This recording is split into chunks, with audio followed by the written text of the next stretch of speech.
Don. Where do we stand on sus? Hahn. It's lame. It needs Viagra. And Rosenberg. I'm going to lift my shirt up, take my pants down, and shake it all around.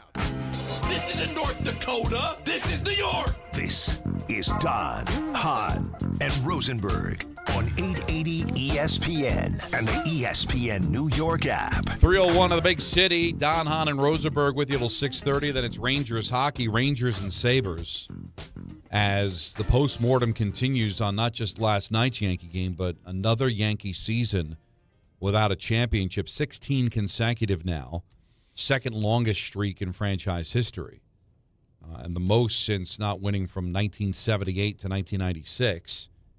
And we're here for you. 1-800-919-3776. I'm here for my partner, Alan Hahn, who went through it.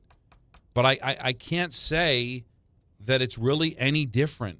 I'd like to change the topic of where we go different to what Michael had and what Bart and Carlin had and what, Rick and Dave had this morning, or what we've been saying, Alan, for the 15 previous ends to their season.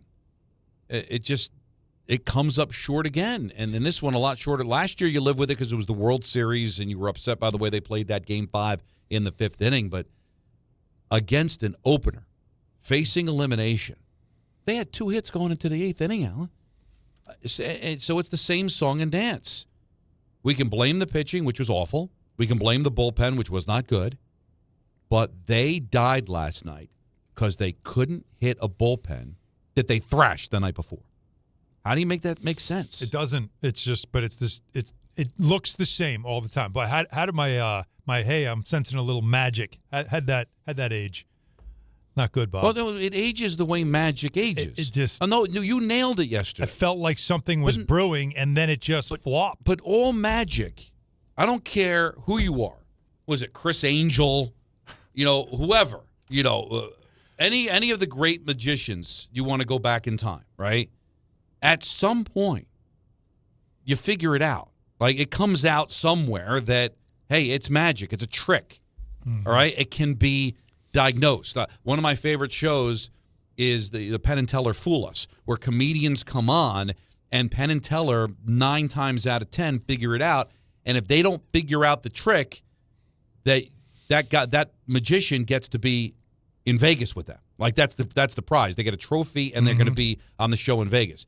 Because eventually magic gets figured out. That's what I was saying about the Mets all the time. When you're pulling magic out of your hat, eventually somebody's going to, you know what, the rabbit's coming up through the bottom of the hat. There's an opening, or the ball stuck behind his fingers, or, the card's rigged in some way, is that you can't rely on it. And the magic that kept them alive for a day, the reality that has been the New York Yankees for 2 decades now in the postseason going on, is the inability to hit when they desperately need to. And now you can't blame Judge. Well, no, now you got to take Judge out of the equation, right? He batted 500. He really had a good series. And how happy were you as a Yankee fan or a Judge fan? That his last at-bat? That his last at-bat was what it was. Because I'm like, what's going to happen? He's going to be the last out, and everybody's going to say, see, I told you. No, he scored. He almost puts the ball through the left field wall so much that it's just a single, trying to keep him alive, and then it's Bellinger that makes the last. I was happy for him that he ended up, batting 500, driving in another run, because I'm like, I don't need him to strike out looking, and now all the Yankee fans to blame him because he is blameless in this. I just want to know why each year it always feels like some years you have a run and you're like, boy, they got everything they could out of that team. Why is it now in 9 of 10 years that all 9 times didn't feel like they squeezed as much as they could out of the team? They just ran into a better team and you just kind of tip your cap. Because there are years that happens. Why is it that it always feels like, how could they flop in the biggest moment? How could they be shut down so easily in the biggest moment? Why does it always grind to a halt when they need to just get themselves a win? Last year in the World Series, yes, they got to a World Series, but how did it look when they got there? They looked overmatched. Yep. It looked like, wait a minute, like they looked terrible. That's the part I think that's most frustrating. And here's the problem. they're going to change the players because they do all the time. And there's a lot of free agents. There's decisions to make. We all know that part. They're going to change the players. They're not going to change the manager. And they're not going to change the general manager. Right. And that's the most important part to me, is the general manager. This is the way he wants to play.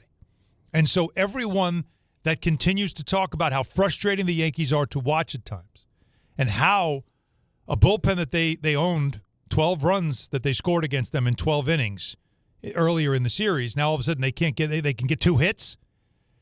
That's the part that you ask yourself, like, what are they doing wrong as an organization? Because if you keep changing out the players and you get the same result, eventually it's no longer blame the players. Right. Eventually maybe it's just the way they play or how they prepare. Because the one thing I noticed, although Schlittler, the kid was the best pitcher they had in the playoffs. Right. But even he wasn't the same in this. They didn't have his number, but they got to him right away. Why did the Blue Jays seem to know everything they needed to know about the Yankee starters, but the Yankees had no idea what to do against the Blue Jays? Why is that? Why did they look unprepared and overmatched at times throughout this series to a point where it was almost comical how the Blue Jays were able to score at will, except for in one game? That's the stuff that I wonder about. So I don't want to hear about players. I don't want to hear about – we're going to hear about Volpe. We're going to hear about Judge. We're going to hear about Jazz. We're going to hear about Wells, that terrible at-bat. Don't talk about the players. That's not your first target. The first target, because they changed the players out, is the guy who says, this is how we're going to play. It doesn't work when we get to October. It doesn't work to a point where you win a championship, and it never gets you to say, boy, they got everything they could out of that team. They just ran into a better team. That never happens. Well, I tell you what, do you know the last time it happened, Alan? Don't say 2017, because that team got cheated. But that's the last time it happened, where a Yankee team overachieved, and you said, wow, I didn't see that coming. And what happened? Joe Girardi lost his job. Interesting. Since then, the statement was, we can do better. Yeah. We need somebody better, so they bring in Boone. Yeah. And this is not a referendum on Boone, because we know what it's about. No, don't blame It's Boone. that they build a team for 162. And they build a team to play a certain way. Right. Just this way. And they insist it works. And they insist it works because the only way analytics work is over a large sample size. So you take the large sample size and you apply what you are. The largest sample size in any season is the regular season. It's 162 games. But once you get to a best of 3, a best of 5, a best of 7, the sample size is a lot smaller. Yes. And they clearly aren't built for the postseason. The other thing that should aggravate you even more than that is that for the last 2 seasons, and you could debate me if you want, 1-800-919-3776, but I don't believe I'm wrong. They ended up losing to a better team. Blue Jays are a better team. It was proven during the regular season when you played them. It was proven during this series. You really got blown out. If not for Aaron Judge single-handedly winning the game earlier in the week, you probably get swept. All right? The Blue Jays are better. Last year, the Dodgers were better. Sorry, I know that inning was bad. They're better. Why are there teams that are always better than the Yankees? The Astros, they were better than the Yankees. All right, cheating helped in 2017. We don't know for a fact they cheated in 2019, but the fact is the Astros were better. The Blue Jays, better. The Dodgers, better. So why, when you have not made any changes, you continue to do it the same way all the time, saying this is the way that works, then why every so often is somebody always better than you? Why? When you've got a $100 million payroll higher than the Toronto Blue Jays. Why are the Blue Jays better? Why? I understand why the Dodgers are better. They spend $75 million more than the Yankees do. That I get.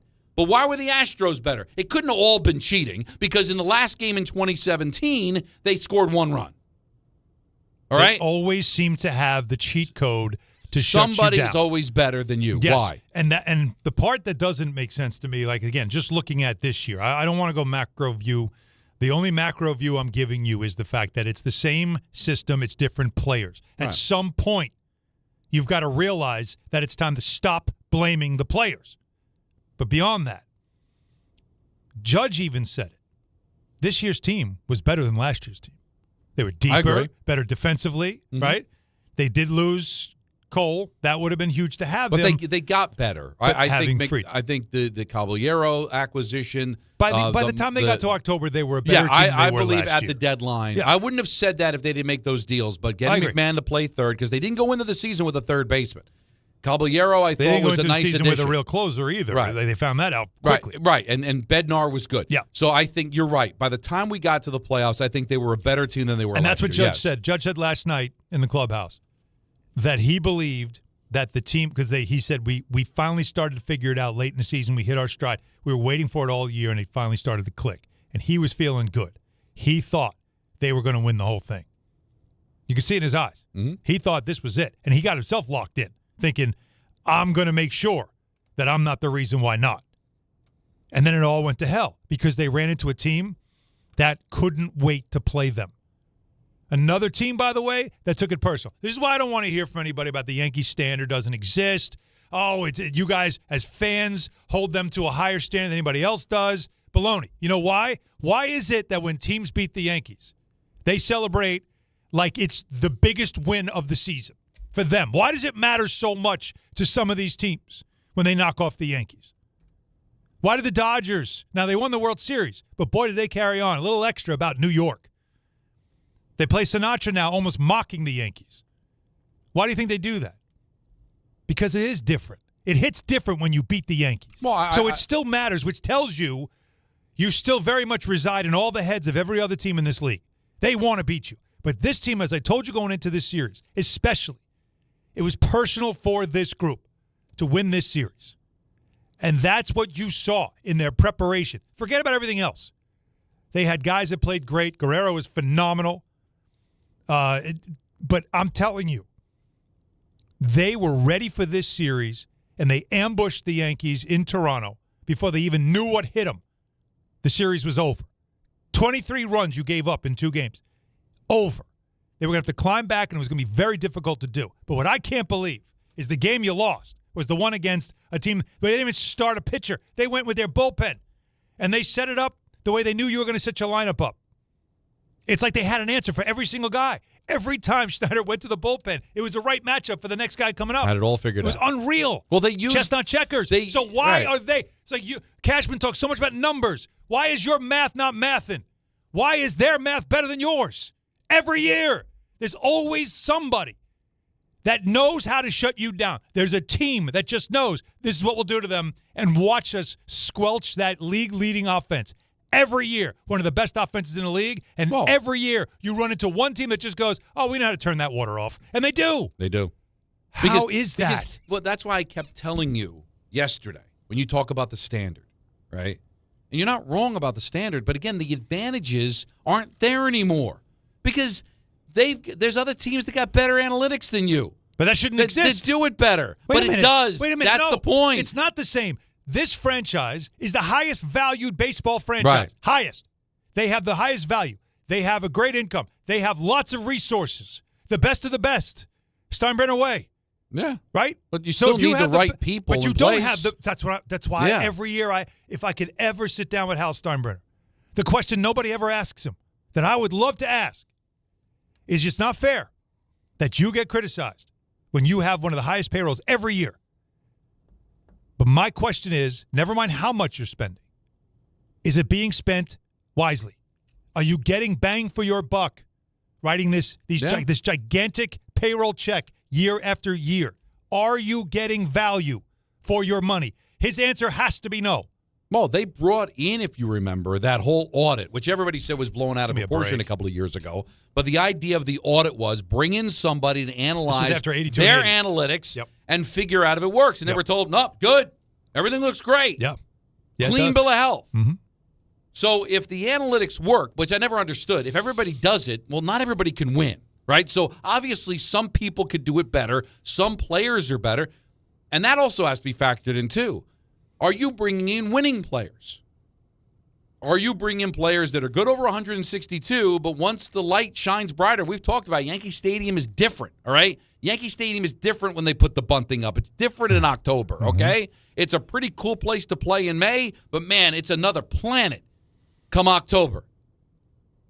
Do you bring in the right people? Listen, Max Fried is a hell of a pitcher, and he won a World Series in Atlanta, and he is going to be given the American League Cy Young Award possibly in the next couple of weeks. But is he suited to be a Yankee when his knees were knocking in Toronto at the beginning of the series? Well, never mind. Just all you have to do is look at his playoff performance overall in his career. Hey, think about this. In 8 years of playing in playoff games, his ERA is 5.31. Right. But, that's the crapshoot time. 22 games he's played now in the playoffs. This is not a guy that's new to it. Right, but that's the crapshoot time because they always talk about the 162 and the playoffs are a crapshoot. But are you bringing in guys that can handle New York? Because I don't think Devin Williams can handle New York. But yet he looked good in the playoffs. Do you bring in guys that can do well in the postseason? I don't know. Doesn't look like it because I see the best offense in baseball that hit the most home runs in baseball get shut down too many times. Too many times. How many home runs did they hit in this series? How many meaningful home runs did they hit in the postseason? 4. So, come on. 4 in the series. But over 162, it's aces. You're winning 90-plus games. You're going to the playoffs every year. You're breaking records for home runs, runs scored. And you think about it, 2 in the game 3. So, are you built for the postseason, or is the postseason something that you even consider? Because if every decision's about winning your division, every decision's about what's good for the 162, and if the playoffs are just, hey, it's a crapshoot, well, then are you building a team that's equipped to go out there and play? Because I saw a Blue Jays team, and I disrespected them. I said, I'll see it when I believe it, because this team never seems to win in a big spot. You're right. They looked prepared and ready to go out there and ball, and they did. So that's the difference, all right? Milwaukee, they go to the playoffs. They had the best record in baseball. All right, they lost yesterday, but they smoked Chicago the first 2 games. Dodgers, same thing, 4 straight wins in the postseason after they played with their food during the regular season. Those teams seem prepared. Now, the Dodgers, I get it. They're the one team outside the Mets that had a higher payroll than the Yankees, but it can't always be about the money. It can't always be about the analytics. Are you bringing in the right guys that can handle wearing those pinstripes? What do you always say? They're heavier than other uniforms, right? It is. And you come in here, and New York is different. It hits different. Or, again, is the approach the wrong way? Well, the approach is the wrong way because the approach is the right way in the regular season, but it doesn't translate to the postseason. Because it's the regular season. Because you know why? Here's the difference. I'm going to tell you right now before we get to the phone calls.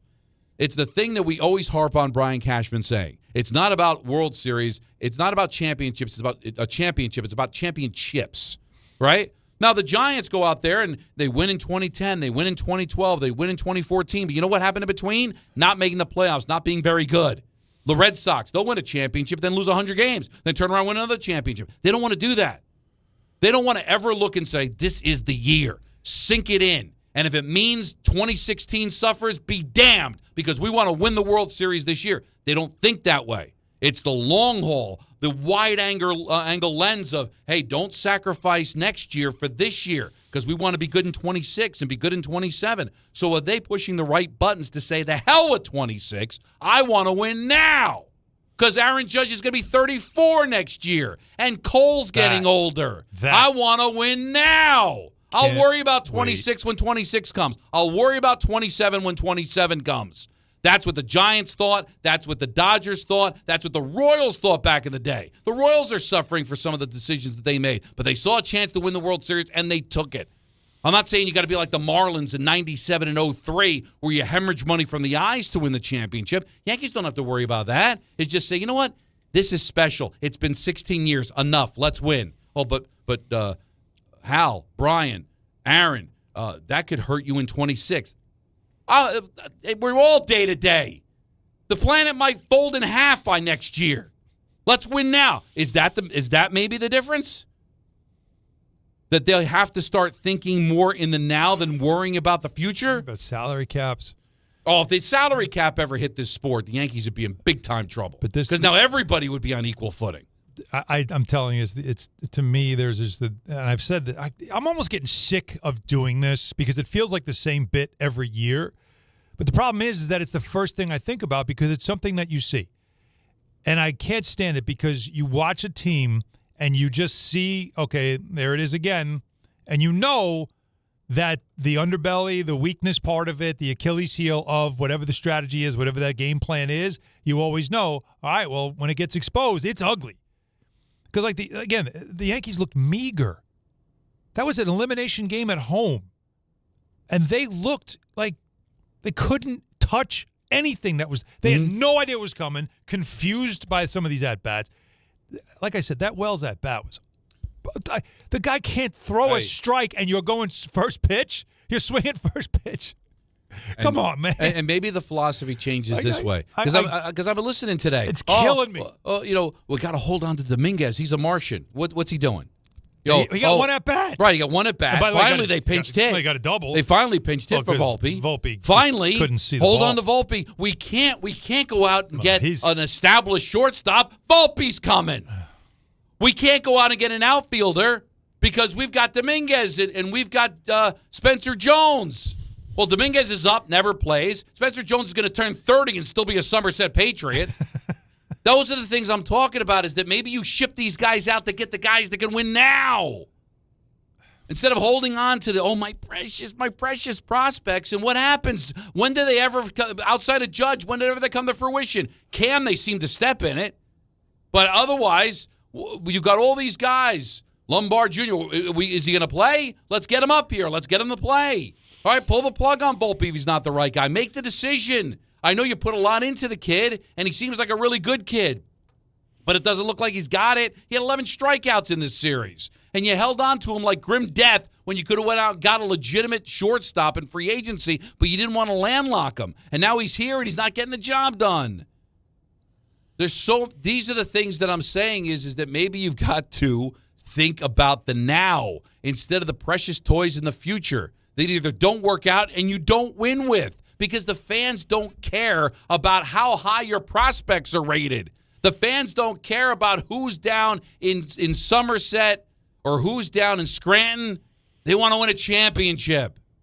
And you know what? I'm getting tired of hearing about the championships. Got to get the first one. Mm-hmm. And you've got the wherewithal to pivot if for some reason you do ship guys out that turn out to be stars someplace else. So what? Get the ring. That's the philosophy that has to change, Alan. Start living in the now instead of a future. But it's not going to. No, it's not. And that's the frustrating thing. It's not going to change. Looking at everything, right? And we're going to. By the way, we're going commercial free with calls today. Good. I feel like this is the day to do it. We'll get one more segment in, then we'll get a break. Then we'll get 3:45. We'll take call. I really feel like this is the day. Let them rip. Got to let them rip. Because I know I want to. Yeah. Well, listen, we got it off our chest. Over the hour, we'll go through the 4 o'clock hour and into the 4 o'clock hour. We'll go with calls. So load them up now and get going. This was something we talked about a lot. Extra inning games, 6 and 8. They would struggle so much with extra inning games when you get a runner on second. Like little things like that. Those are the types of things that concern me. Those bothered me. And everybody that talks about what's got to change, and they talk about players changing, and I'm telling you, nothing changes because it's the same freaking system every year. Line it up. 1-800-919-3776. We've got a big show today. Take up until 6:30. Then it's Rangers hockey, and because MSG is going to have their first Ranger game. Their first game was on ESPN. Kenny Albert's going to join us at 5:45. Love Kenny. To preview that. And he is the new television voice of the New York Rangers. And Damian Woody, his weekly spot at 5:30. We'll talk to him as well. Don, Hahn, and Rosenberg with you till 6:30 here on ESPN New York. To help those who want to be helped but may not be able to afford it. That's what PGA Tour winner Grayson Murray had envisioned for a foundation before he sadly took his own life at just 30 years old. His parents channeled their grief into creating the Grayson Murray Foundation, carrying out his vision to help those struggling with mental health and addiction. To donate and learn more, visit GraysonMurrayFoundation.com. 1-877 Cards for Kids. KARS Cards for Kids. 1-877 Cards for Kids. Donate your card today. 1-877 Cars for Kids. KARS Cars for Kids. 1-877 Cars for Kids. Donate your car today. Ready to get rid of that old car? Donate it to Cars for Kids. Call 1-877 Cars for Kids to reach a friendly live agent. Donation's super easy, and your car can be picked up as soon as tomorrow. Call us now, 1-877 Cars for Kids. That's Cars with a K to donate your car today. 1-877 Cars for Kids. Donate your car today. Did you know you can donate real estate too? Go to carsforkids.org. That's carsforkids.org. Score a win this game day with Amazon Pickup, the MVP of package pickup. Need that new football jersey for the big matchup? With Amazon Pickup, you can collect your order from secure Amazon lockers or counters near you on your schedule. Whether you're running from work or home or straight to the tailgate, Amazon Pickup makes it easy and worry-free at no extra cost. Don't miss kickoff. Grab your gear and your packages when it works for you. Find your nearest Amazon Pickup location at amazon.com/pickupmvp. That's amazon.com/pickupmvp. You know so much about who you are. But do you know what makes your body your body? With over 100 lab tests and insights, Function can help you know the truth. Because you know you're made of grit, wit, and a good heart. But just how healthy is that heart? You know you're made up of all the places you've called home. You know you're made of your mom's sarcasm. And now you can find out if you have her thyroid too. You know you're made of college all-nighters and 30s early-nighters, but those still don't explain your sleep issues. You know that you're made up of good meals with even better conversation. But are you actually absorbing those nutrients? A Function membership gives you a comprehensive health check with results tracked over time. Find out what you're made of at functionhealth.com. Just printed from the Erie Canal Press, the most coveted ticket, New York Lottery's $1 million raffle, hath arrived. 15 fortunate souls shall come into the fortune of a millionaire. Translation, the $1 million raffle is here, and 15 winners are going to become millionaires. The New York Lottery commemorates 200 years of the Erie Canal with your best odds of winning $1 million. Limited tickets available. Ask your local retailer today. Please pay responsibly. Must be 18 plus. Gambling problem? Call 1-877-8-HOPE-NY or text HOPE-NY. And now let's take a look at the traffic with Brandy Scott. Thanks a million, guys. Good afternoon. If you're heading over to the outbound Lincoln, stay away from the West Side Highway northbound. Everything's shut down by West 42nd with a big collision. Traffic is stopped from West Houston Street on up, using 9th and 11th, just about a 10 to 15-minute ride. Outbound Hahn already close to 20 to 30.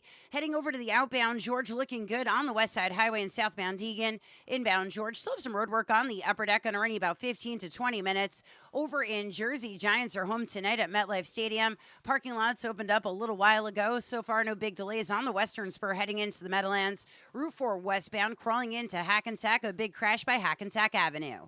This report is sponsored by the New York City Department of Transportation. Speeding ruins lives. Drivers, watch out for pedestrians and cyclists and slow your turns to less than 5 miles an hour. I'm Brandy Scott on 880 ESPN New York. This college football moment is brought to you by ServPro. College football teams have moments they recovered from and made it like it never even happened. Like on September 24, 2016, when Tulsa found themselves down 31-0 to Fresno State. With 10 minutes left in the second quarter, Tulsa fought back to tie the game at 41. And then won 48-41 in double overtime. ServPro, like it never even happened.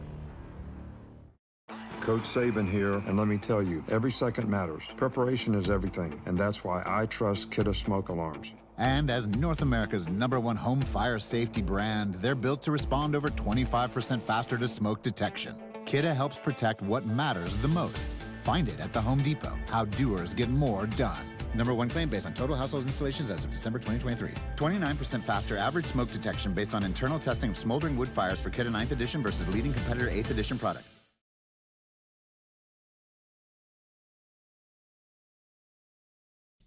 Game Time is brought to you by Tullamore Dew Irish Whiskey, because when it's game time, Alan, it's Tully time.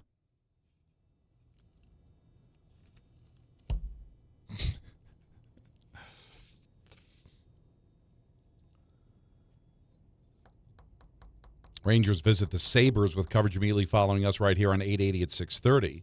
Islanders open up their season against the Penguins at 7, and the Devils are in Carolina to face the Hurricanes at 7:30. Now, that game is on ESPN+. That's why I'm not in Carolina. It sucks. And I appreciate all the well-wishers. Got a great voicemail from John Sterling earlier today.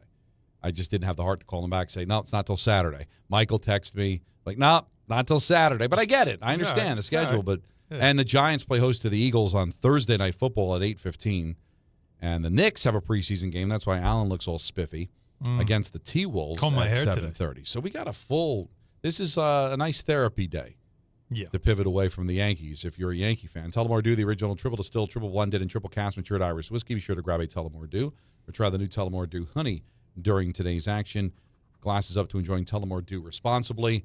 Let it begin at 1-800-919-3776. And it begins with Jimmy in Connecticut. You're on ESPN New York. What's up, man?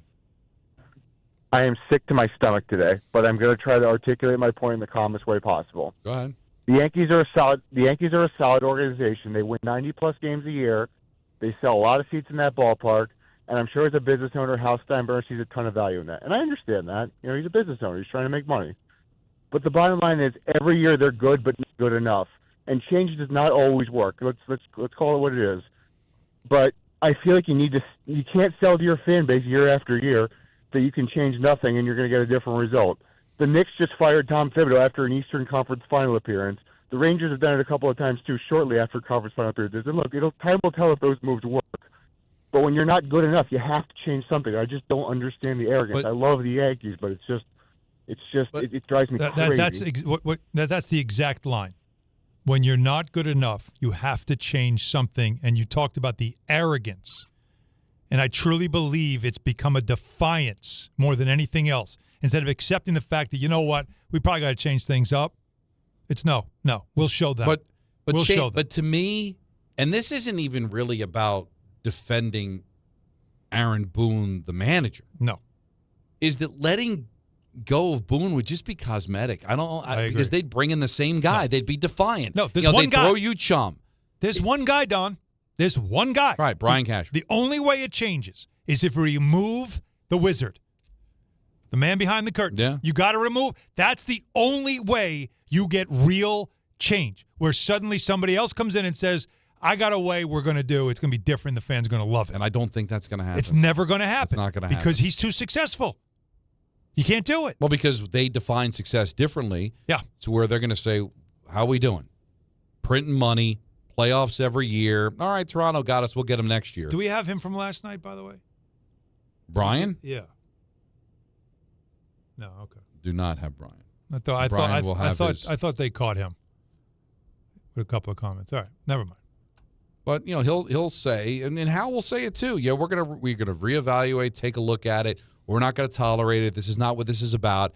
And yet, if the philosophy doesn't change, well, don't you then think nothing else matters. Should there not at least be a strong statement, not just the typical, well, every year we want to win a championship, and when we don't, we do feel like we didn't reach our goal, but, Here's what I would I don't want to hear some just monotone rambling about how back to work will go and the old college try crap.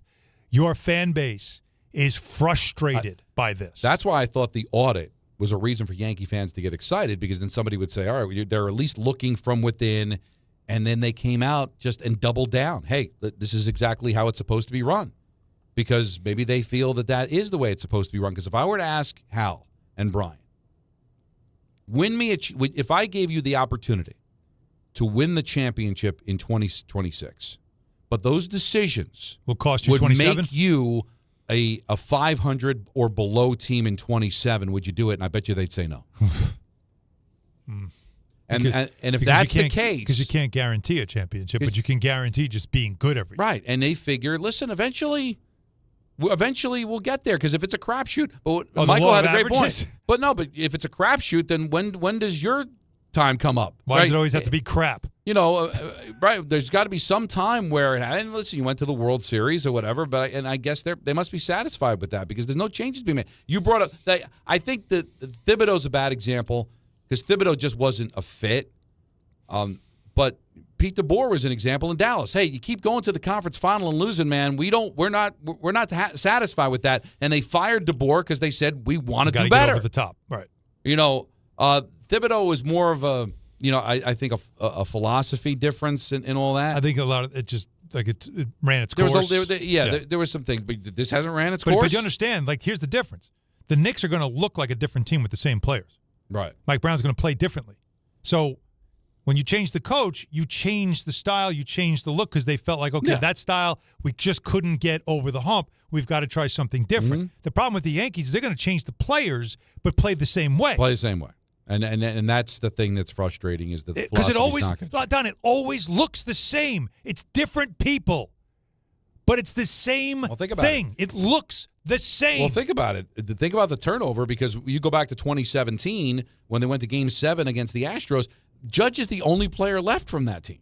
So that's how much it turns over. In less than a decade, everybody's pretty much gone. New guys come in. But it's the same philosophy, and if the philosophy doesn't change, then the result doesn't change. Patrick and Mayapack, you're on ESPN New York.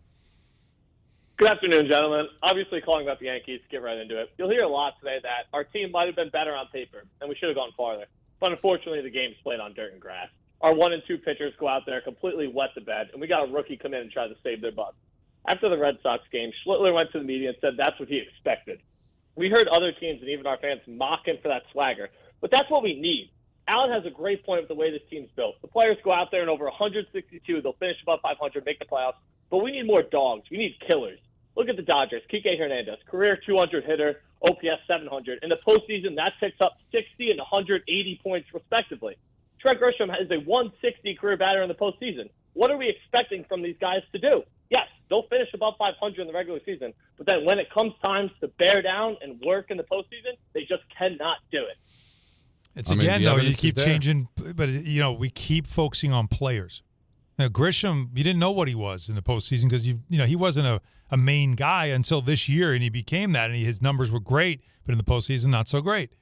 So the problem is, and again, it was a well thought out point, but we keep focusing on players, and all we keep saying is we got to get players that do this, and we got to get players that do that. And I'm telling you. Maybe sometimes the players come here and they get into the playing a certain way, and it's like, I don't like doing this. But I give you examples about how New York is different and how the postseason is different. They went out and traded for Devin Williams. Yeah. To be their closer. Yeah, they needed a closer. All right? Turned out he was able to pick himself up and wasn't completely damaged. As a setup guy. As a setup guy. Why did he fail as a closer? He didn't have the stomach for it. No. But how do you not root that out? Because you just looked at the numbers, and the numbers say this guy's an excellent closer. But could he handle New York? Could he handle the media? Could he handle all the fans booing him when he failed? The answer was no, and they took him out of that pressure situation, and he did better. They didn't vet that properly. You mentioned Max Fried. Well, Max Fried, they gave an 8-year contract to. Why? Because his regular season numbers are stellar, and he was great in the regular season. But you just showed over a 5 earner an average in the postseason. Why didn't that factor in when you gave him an 8-year deal? Mm-hmm. Because you're going to need him to pitch in the postseason because you're trying to win a championship. He was going to be your number 2. You only looked at, look at his regular season numbers because that's all you care about. Because the analytics don't work in the postseason because the sample size is too small. Because you're not going up against 8 different pitchers where the other team's doing everything they can to win the game. This is not May against the Diamondbacks, who are 10 games under 500 and don't care. This is the playoffs. It's a different animal. Get people in here that can handle New York. Get people that can handle pressure. But they don't believe in pressure. They don't believe in clutch. They don't believe in hot. They just believe in the numbers. 162. What's amazing, Don, is that if they don't win the championship next year, it will match the drought from 78, that 78 World Series, until 96. It'll match it in length. The difference is this current team has been good enough and fails. That team had new managers every 6 months. Had all kinds of bad. They didn't make it because they were bad. Absolute disaster of a franchise. They weren't good enough. Right? So think about it. They were a disaster of a franchise. Poorly run, constantly firing managers, trading players, all the things that they did from 79 to 95. All the stuff that went on. The owner ended up getting banned from baseball. All that stuff. Embarrassing. And this has been a run where they've been good enough every year and can't get through. Wouldn't you rather say, Yeah, you didn't win a championship in 18 years. Well, because it was a disaster. You had to clean the mess, right? There's no mess. They're just not good enough. Whatever it is. So that's why the player thing. They're a stable franchise that doesn't have the, you know what, to get over the top. Whatever it is, but they don't have it because they can't make that tough decision to say this way's wrong, or we've got to change it up. Or Let's just stay with it because it's safe. If I bring in those dogs, if I bring in the guys with cubes, if I bring in the hustlers and the bangers in the postseason, could it hurt my chances of making the playoffs in the regular season? Because let's face it, Alan, that's not the way the game's played in the regular season, right? Because not all the games have the same meaning. How'd the Blue Jays do? Pretty good, right? They did great, but pitching. How'd they do it? Where'd they finish last year? I know, they were last place. They were last place last year. They were underwhelming right? last year. And Springer don't be surprised year. if next year they finish 500. Oh, of course. Right? That's the way it works. See, that's what I'm saying. They don't want to do that. Well, you could give them the formula. They know everything that you're saying. They're listening to us right now, and they're laughing, going, they think we're failing. We're winning. Then the real Yankee way is dead. It's dead. Dude, it is dead. Dead. Because no heads roll. No heads are going to roll. Nobody's going to be held accountable for this. You know what they're going to get? They're going to get raises. They're going to get bonuses. Good job, guys. Great. The promotion. The guy that with the when there's 2 strikes. Good job. We love that. The whale sound is great. It's from Star Wars. It's a whale sound. It's not a whale sound. Well, that's what it is to me because I'm not a geek. It's not a whale sound. No. It's right before. Well, you know, your the operational Death Star looks more like the end of the first Star Wars than it does later on. If you knew what it was, Don, you'd actually laugh at what it actually meant. what it actually is for. But it's funny because both Death Stars were blown up in the last minute by a smaller little army that should have, the little engine that could. Isn't that kind of by a dog? Perfect. Got blown because Luke Skywalker was a postseason player. He was a dog. That's right. These stormtroopers, they're all analytic regular season guys. Yeah. You need a Chewbacca. You need a Han Solo. Yeah, hell yeah, you do. These guys come to play in the regular season. Regular season. I don't care about the regular season. You saw. Just get me to October. I'll get us home. Right. What was Han's ship? The Millennium Falcon. Millennium Falcon. It was a piece of garbage, right? It barely could get from place to place, but when they needed it, it got done. Did he call it a piece of garbage? It wasn't good. Come on. I know enough about Star Wars that wasn't well. Tell him about the Kessel Run. Pick a piece of garbage. How dare you? What was it? What was it? I can't think of what it was. Carceps. What is it? Parsecs. You're just too, dude. The fact that you have the sex life that you have with all this knowledge is amazing. But you gotta have something to watch it was a rickety old. They weren't sure. Didn't have enough gas. They're putting $5 of gas to get from place to place. But you know what? When it meant it got it done. You got to put something on afterwards, right? Right. But meanwhile, you got this operational Death Star, 162 games, can't do it. All of a sudden, the postseason, what it gets folded in half. Come on. You know I'm right. It's such a great point, though. Both times they built this thing, and both times they got blown up. It got blown up by some busher, the mucker and grinder in the corners getting the job done. Nerf herder. Right. Exactly. Ugh. They march in single file to hide their numbers. 1-800-919-37. Let's go commercial free. Let's take the call. We're going to do it. We're going to keep taking the phone calls. Coming up next, Don, Hahn, and Rosenberg, ESPN New York. A dime dropped right down the chimney by Justin Fields to Garrett Wilson, and the Jets have the lead. Be at MetLife Stadium for the Jets and the Panthers on Sunday, October 19th at 1 p.m., presented by JetBlue. Get to the game early and secure the game giveaway, a JetBlue Jets plane magnet while supplies last. Lock in your seats now at nyjets.com/tickets. Once again, that's nyjets.com/tickets. Is college even worth it these days? At Empire State University, it actually is. They are SUNY's leading online university. Flexible, affordable, and built for real life. With more than 120 degree programs, you can study what matters most to you. And students agree. They're ranked #1 in student satisfaction among SUNY schools. Whether you are finishing what you started or starting fresh, your goals are within reach. See for yourself. Visit SUNYEmpire.edu before the next term begins.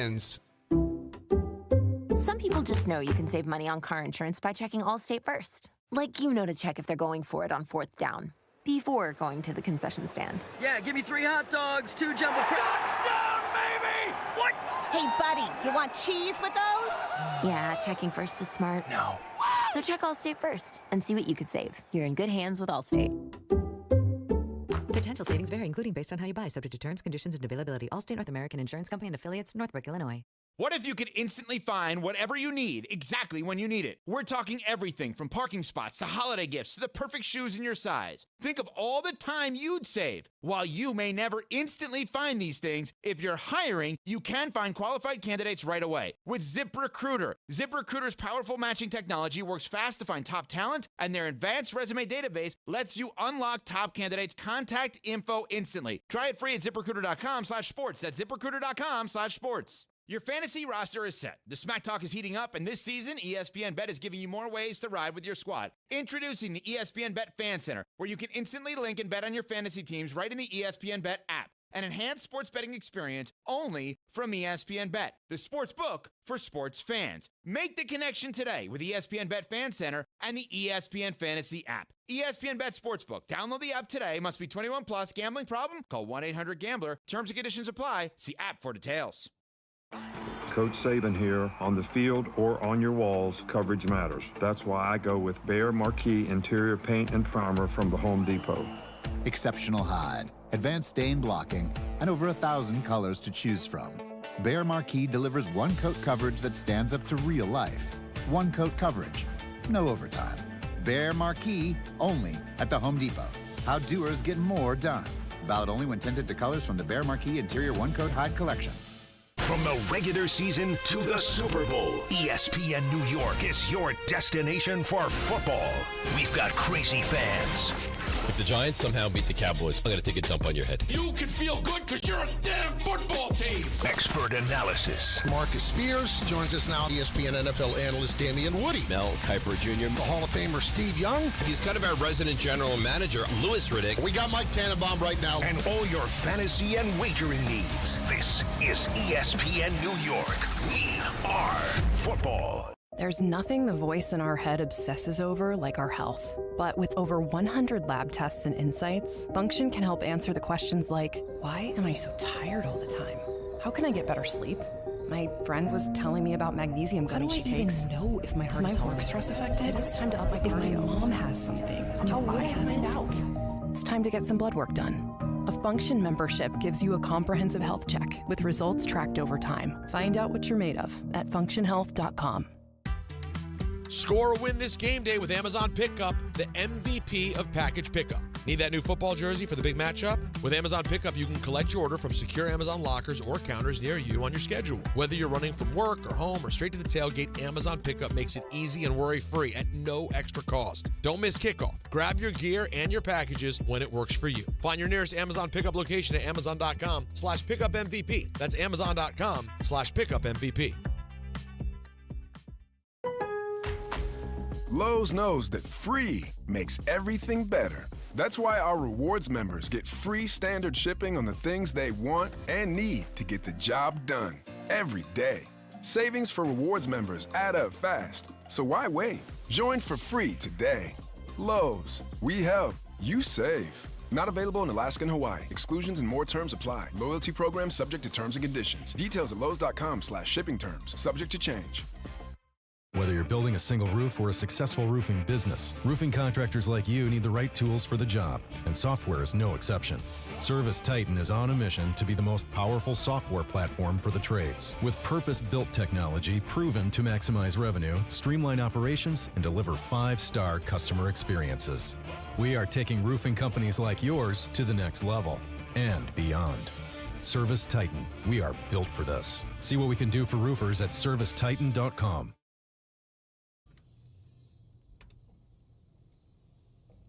All right, let's let it rip for you. 1-800-919-3776. Let's go to Anthony in the Bronx. You're on ESPN New York. What's up, Tony? What's up, fellas? Boy, listen to you. I know you're emptied out.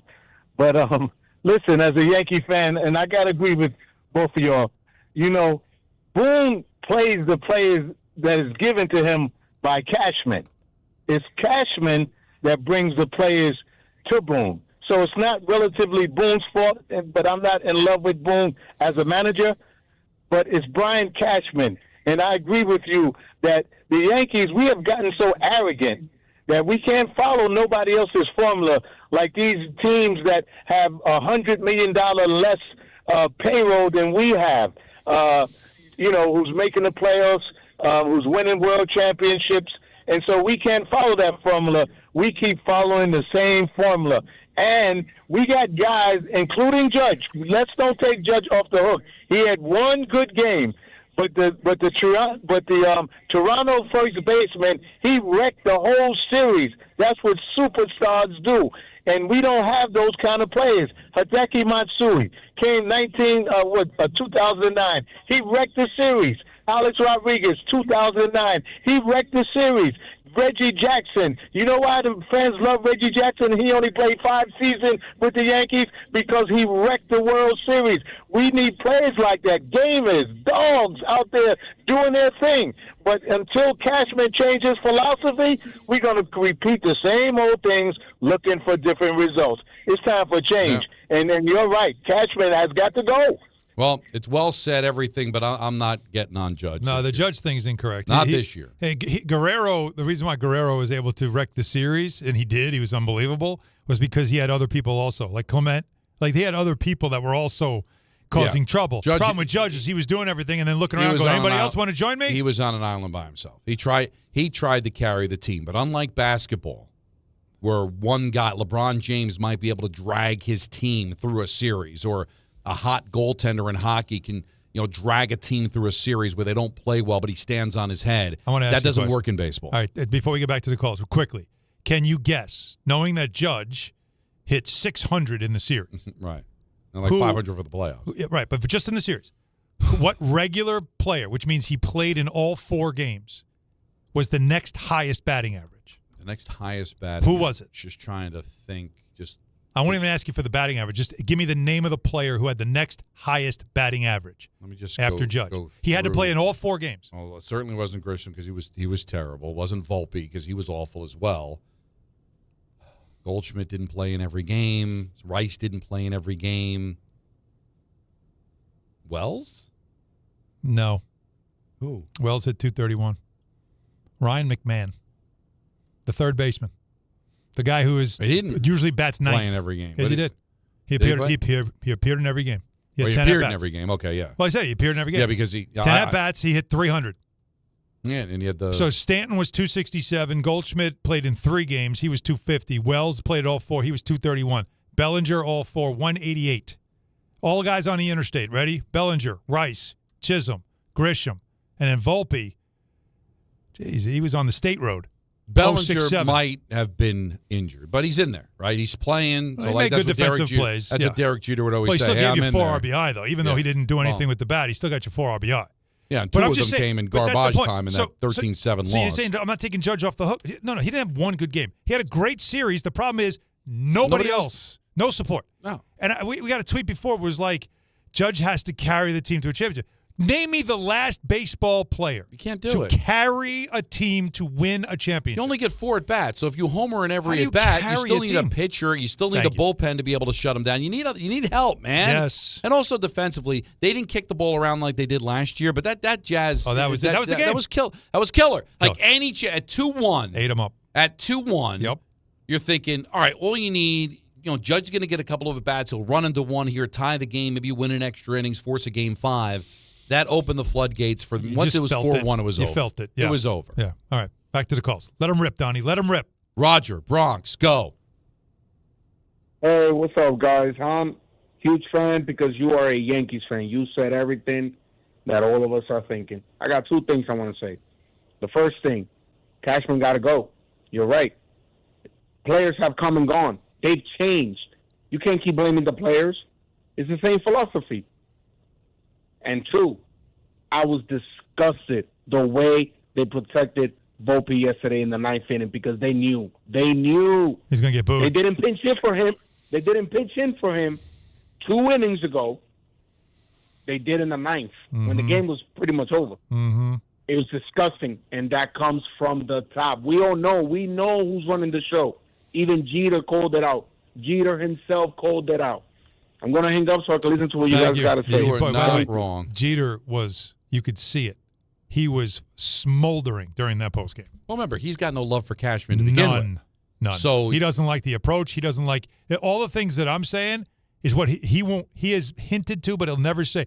I would love to hear him, like in just a one-on-one conversation, and hear him rip. And Alex got on him too. And there's a thing going on from the post game where Alex said that Boone that they're pulling strings from above, and then there was another report that says Boone does make the decisions.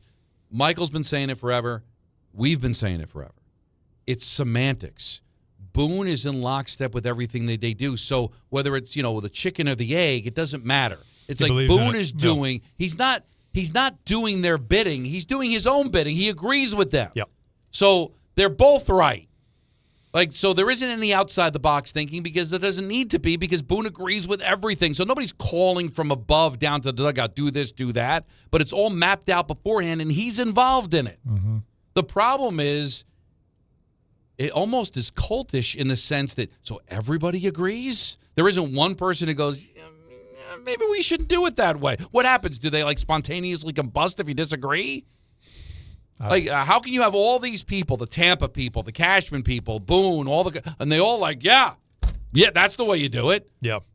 Right. They all just nod. How can everybody be of like mind? That's idea, scary. BC. Great idea, BC. You know what? I agree too, BC.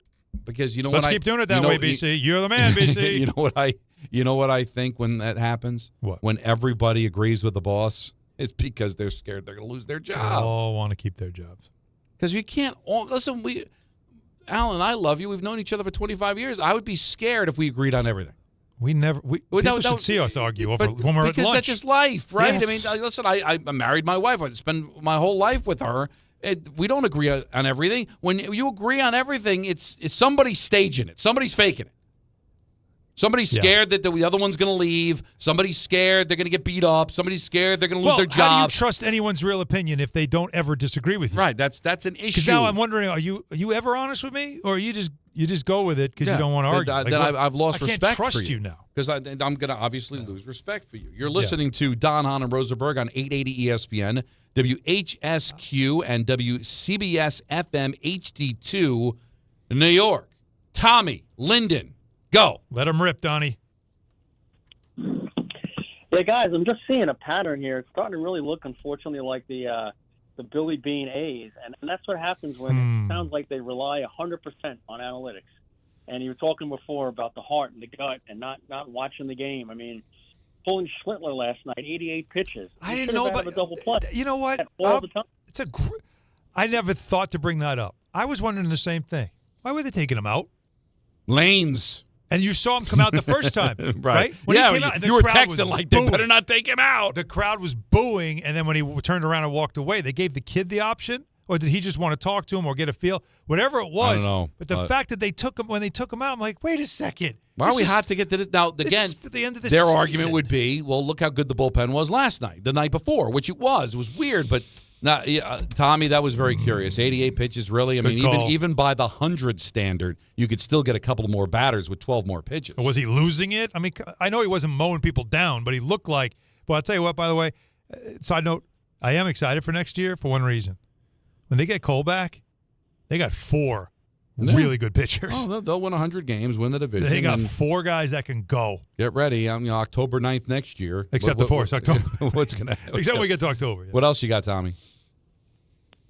Yeah, it's just, I mean, again, they don't have guys. I mean, the analytics work over a long period of time, as you say, but they're playing the best players now and the best teams, and I just think they're relying way too much on the numbers. Yep. As you say, it's planned out, and they're not going by their gut. That's part of the reason Girardi got fired, everyone said. He didn't want to listen to that. Right. And, Not all the time. And Joe Torre, too, to a certain extent, they felt that he wasn't like that. Well, don't you wonder, and Tommy, think about it, 'cause what you're saying makes a lot of sense. If they know you're going by the numbers, and they all, like, it's not like some magical numbers that no one knows about. Everybody has the numbers, right? Aren't you predictable? Doesn't it make it easier to prepare for you? And again, playoff series are different than a series in July. or a series in June or a series in May or even August. When you're going from one city to another, you're bouncing around. Everybody's got to read the reports. Not everybody's going to read the reports. They're not going to know all the details. But when you get to a playoff series, especially when you have a week to prepare, you're going to know everything. You're going to know chapter and verse about the opponent, you know what? And that's when it becomes predictable. But also, these aren't robots, okay? You program them to hit, and they hit. Yeah. All right, Vlad Guerrero seemed to know what was coming. It felt like it. But he still had to execute. He still had to hit it, yeah. Right? Wells is told in the situation where, he came up with the bases loaded, right? Pitcher can't find the plate, swings at the first pitch. Why? Because the analytics tell you when a guy can't find the strike zone, he's going to throw a fastball, so jump that fastball. He did, but he didn't execute. Lazy fly ball to left. The players still have to execute, Alan. You've got to get the right players that can play your reindeer games, all right? Mm-hmm. So I'm all for following these numbers, but you still got to execute it. Just because the Blue Jays did a great job scouting the Yankees, give credit to the players. They executed. True. They executed a plan to a T. Yeah. They were locked in. I mean, so it is still about the players, and can the players execute this? Not lefty hits righty, launch angle, exit velocity, home run now. Does not compute. It's great if you're playing the game on a computer. And yeah, somebody used the old adage on the phone call earlier. The game's not played on paper. Yeah. To the analytic people, they believe the game is played on paper. Yeah. Stratomatic. But make sure you've got the right players to get it done. Matt, New York City. You're on ESPN New York. Dude, this guy has had the most resources in baseball for 25 years, the most money. He's won one World Series in 25 years, and he only did it when he did what everyone told him to do, which was sign CC Sabathia and Mark Teixeira. Every other year, he's been resistant to do the obvious thing because he wants to build the team in his image, which is home runs, bat 220, strike out 100 times. The Yankees have had 10 guys with 100 strikeouts this year. They struck out 66 times in 7 games. The highest contact rates and lowest KO rates in the last 10 years, 2015 Royals, World Series champions. Mm-hmm. 17 to 22 Astros won multiple World Series. 2022 Guardians finished second to the Astros. Nationals won a World Series. The only outlier is the Texas Rangers. They had 3 guys on the team that struck out 100 times. Because when you put the ball in play in the playoffs, guys make mistakes. And for all the big home runs that the 90s Yankees had, they had a lot of times where they hit a ground ball to short, and a Braves shortstop botched it and made an error. Because in the postseason, those plays become less easy to make. And that was Game 3. That's what happened in Game 3. That's how they won Game 3. Excellent call, by the way. You came prepared. Yeah, good job, man. How many times have you seen someone come into Yankee Stadium, a Kenny Rogers or some bum, shut down the Yankees because they strike out 9 or 10 times because he gets guys that are all or nothing? And the problem is home runs do win postseason games, but you only hit home runs when you get pitches to hit. And that's when players get on base. But there's never anybody on base to make them pitch to Aaron Judge to hit home runs. So that's all I got to say. Well, and I'll tell you this, man, and I'll split the difference. Amen. You got to hit home runs because the Blue Jays, even with their not striking out, they hit home runs. Home runs are key. I get it. You want to hit home runs. But can we split the difference and say, okay, once you got 2 strikes on you, maybe you change the approach? Like Bellinger. Yeah, like, you know what? Unfortunately, the home run now is off the table because it's 0-2. But that's what Bellinger does. Yeah, and Bellinger breaks from the mold. He's just like, I don't do that. Right. I do this. He does, and we'll see. Are they going to bring him back? We'll find out. Listen, and I want to say this too. I want to say this too. That's a kid that gets it. Yep. All right? Because he's going to opt out. Everybody knows he's going to opt out. He's not going to take $25 million and stay. He's going to opt out. That's the smart thing to do. But what did he say? I'm going to talk about it with my family.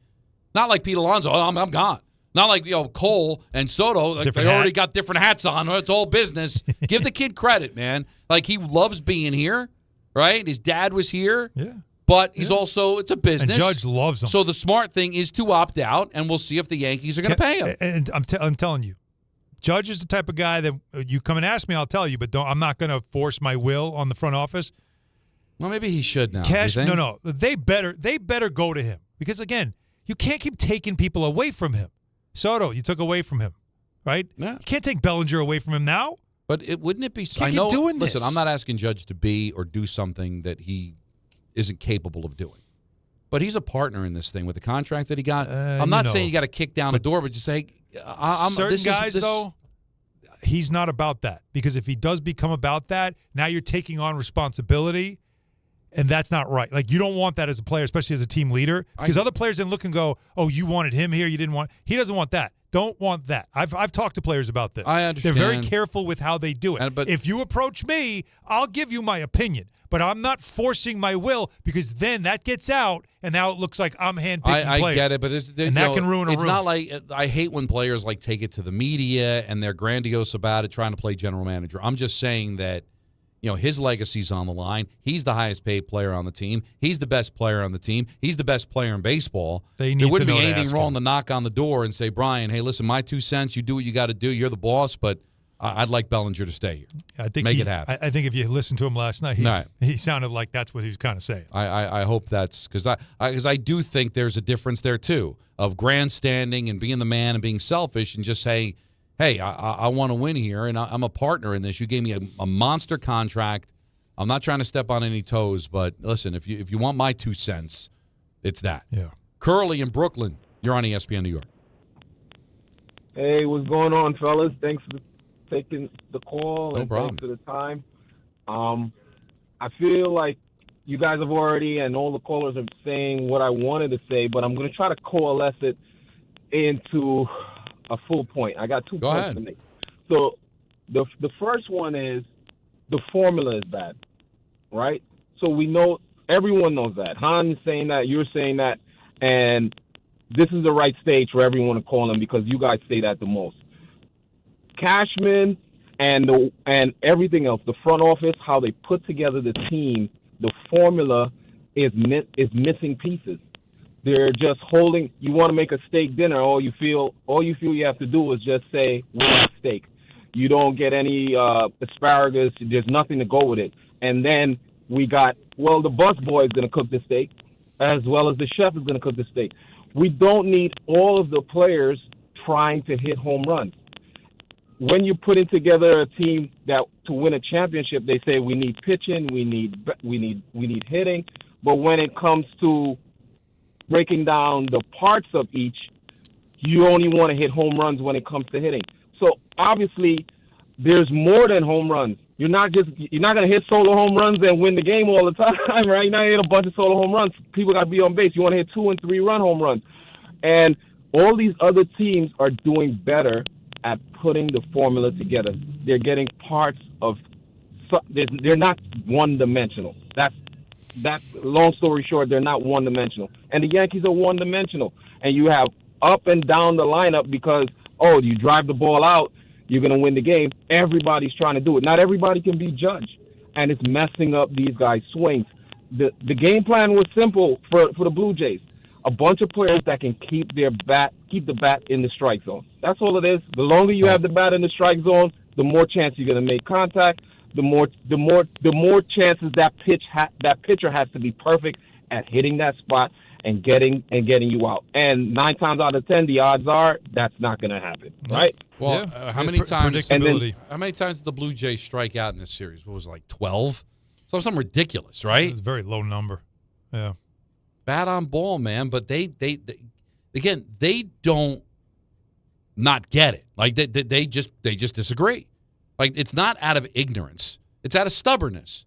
We believe this is the best way. Home runs win games. I want all my guys to be able to hit home runs. They struck out 24 times. There's the Blue Jays? Yeah. Over? In the series. That's so that's what, in 4 games? Mm-hmm. That's compared to, like, how many times the Yankees struck out? The Yankees struck out 37.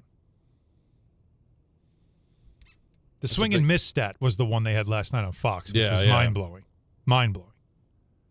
Oh, just guys are working counts, fouling balls off. It's like, oh, my God. It was just like waiting for. The majority of those strikeouts for the Blue Jays came in Game 3. Right. That must have been the stat. How many times they strike out in Game 3? Game 3 strikeout was 11. Right. So 11 of the 23. 11 of the 23. Because 10 stuck on my. I think they gave the stat like going into this 6th inning or 7th inning that in the wins, I think they only struck out 10 times. Like something ridiculous like right. that. Yeah. And they didn't strike out a ton. But they look at it and go, well, listen, I get the strikeout, but I want my guy hitting home runs. There's nothing wrong with a home run. Why do I want to hit 3 Why do I get 3 singles to get 1 run when one swing of the bat I can get 1 run? That's again, this all makes sense as a math equation. You're right. Same thing with 3-pointers in the NBA. Why am I working for 2 points when I can just launch one from half court and get 3? Like it's all logical in playing it on paper, in theory, before the game. But on a night where you're like they're mixing and matching, I got a lefty against a lefty here, and he's not seeing it. So just get the bat on the ball, man. Hit a sacrifice fly. What was the insurance run that the Blue Jays got to make it 5-1, right? Just a little looper, right? I'm not trying to hit a 2-run home run. Yeah, it would be nice if I hit one, make it 6-1, but you know what? 2 outs, runner at defensive at bat, just throw the bat on the ball, and it just finds a hole. It was 1 out, so it's like I'm trying to hit a fly ball. Let's get that run in, man. I don't want to strand them there. I don't want to give them momentum at 4-1 and have them get out of dodge, leaving a guy stranded at third. God, how many guys? Big innings, and it's always to me again. The 2 things that stand out is that, and that the bottom of the order never seems to be able to produce ever. Like most teams, obviously the bottom of the order doesn't produce well. But the better teams always have 1 or 2 guys that just, they just find a way. Yeah. And if Judge is hitting guys. if Judge is hitting second, the one time that he's going to have the leadoff batter in front of him, and that's it, is the beginning of the game. After that, the 8 and 9 guys are important as it's almost like, again, putting Judge in cleanup, old school, is so that you get a couple of guys on base when he hits these home runs, right? When he's going to do something big. When you're playing a guy, when he's hitting the 2-hole, I understand it's more at-bats for him. But you're also getting the 8 and 9 guy. You're also hoping gets on base so that someone's on base when he does hit a home run, right? Yeah, right. The 8 and 9 guy is not really your best hitter, not really your best get-on-base guys. What was the big compliment? There was 2 things they used to say about the old-time Yankees. Circular lineup and pass the baton. Yes. Yeah, well, that was the old days. Well, I'm not hitting a home run here, but I'm going to get a single. The next guy will hit a home run. Oh, he'll get a single. The next guy will get a home run. And again, it would have been nice. Wells hit the grand slam home run. But maybe if his philosophy is I just want to drive a line drive someplace, get a base hit, that'd be 2 runs, and boy, maybe that would have really changed everything. Let's go to Rodney in Westchester. You're on ESPN New York. What's up, man? Hey, what's going on, fellas? I'm a big fan of you guys. Just, man, I'm gonna go out and say it. I'm gonna say it right now as a Yankee fan, a long time. The Yankees replaced Juan Soto, but they didn't replace Juan Soto, and I'm gonna say what I mean by that. I know what you mean. Last night, you got what I mean, right? I know what you mean. Yeah. And Alan and Don, let me, and then and this is us as me and other Yankees venting, but it's one of these things where it's like Juan Soto is that guy that you mentioned in line of those other guys. Well, we saw last year. That at bat that he hit, that he played the pitcher from the Guardians to hit that blast. Like, that's what we needed. And we didn't have that. And this goes on into what you were talking about with Judge can't do everything. We need another guy. Well, we had that guy last year, and he didn't want to play for us for some freaking reason. Granted, whatever you want to say, money, whatever, it doesn't matter. He's not here anymore. Mm-hmm. So what did they do? Oh, yeah, we pivoted, and we got this guy. So you got a bunch of bodies. Don't get me wrong. Those bodies did the job during the regular season. But guess what? This is the difference. This is where those guys don't equate to that one guy. It's in this moment. It's in the playoffs. That's when the big boys play. That's when the big guys come in and make the move that they need to do. That's why when Uncle Steve paid all that money for Juan Soto, he paid it for those moments. Now, granted, yes, the Mets didn't make the playoffs this year. That's not going to happen again because I'm assuming that they're going to do what it takes because they really want to win a title. Unlike the team, unlike the team in the Bronx, that what they're happy with is, guess what? Let's raise the banner for having another winning season. This is what it is about now. And this is what we have to, and Hahn, I don't want to accept this, but this is what they are about. It's the building full, and if the ratings in yes are high, is that good? Great. Let's show them that we're good. Hahn, you seen that the Jada Kiss meme? It's good, but it's not enough. It's not enough. That's what this is about. That's exactly what it's about. That's the best way to put it. Is every fan acknowledges, like we get it that every year it's good, but at some point you're like, okay, we can't keep getting to October and it's a letdown every time. Like, at some point, when are you like, this has to all this like cheering for 6 months, it's got to lead to something. It's almost like that, that Dayton High School. I know. Yeah, you probably do. But I'll tell you what, a bunch of triples got you through high school. Bellinger and Soto, the comparisons are interesting, right, year to year. So very close in games played during the regular season. Soto played 157 games last year for the Yankees, 41 home runs, 109 RBI. Right. That's terrific. Bellinger, 152 games. There's 5 fewer. That's it. 29 home runs, 98 RBI. And that's the second highest RBI on the team. Right. The Judge still carrying the offense, but you needed that and that's, I think, what he's trying to suggest to call it. And that's, you're kind of missing that second dude. But and Bellinger was good. He's very good. But I know we're beating up on the Yankees, but I don't think Bellinger was healthy. The heel? I think the heel was a problem for him. I can't prove it, but I gave you his numbers through the whole season. I didn't give you his playoff numbers. Right, his playoff numbers weren't very good. No, but I'm saying so maybe they would have been if he didn't hurt the heel, in the right? body of a season, because that was at the end of the Boston series. So maybe things would have been a little bit different. But the way the Yankees would counter that call is, well, the Mets had Juan Soto, didn't make the playoffs, and we want to make the playoffs because they didn't have a dude. Because because their thinking is going to be, listen, if I caved and gave him the suite and let his family run around during batting practice or whatever, then maybe I would have got a less engaged guy in the regular season than Bellinger was, and maybe it would have affected us in the regular season, and we don't make the playoffs. I'm not saying they're right, wrong. But that's because Bellinger was great. Yeah. I mean, all the Yankee fans don't listen. When Soto left, maybe it was just a way to kind of put a salve on it. Was, hey, we love the pivot. We got Fried, we got Bellinger, we got Goldschmidt. Well, Goldschmidt ended up being a part-time player. Bellinger didn't do anything in the series against Toronto, and Max Fried cost you in the one game he pitched against Toronto because his knees were knocking. Didn't seem like he could handle it. Brutal. All right, but in the regular season, Max Fried's going to win the Cy Young, right? Bellinger was the second-best player on the team. Offensively. And Goldschmidt was a pretty solid first baseman until Rice took over. Mm-hmm. So, again, they won't look at that as a failure. They'll look at it and go, all right, well, the Mets missed the playoffs. I'm not saying it's a failure. Right. It's just that I'm just saying that like when you're looking at all the little things, like that's another thing where you just they're kind of missing that guy. Juan Soto and his bat would have. You're telling me that we wouldn't have helped at least yesterday when you get 2 hits going into the 8th. But I'm gonna continue to say it. We got to stop focusing on the players. This goes beyond the players. This goes beyond the approach. It's what the Yankees want to be, and one man decides that.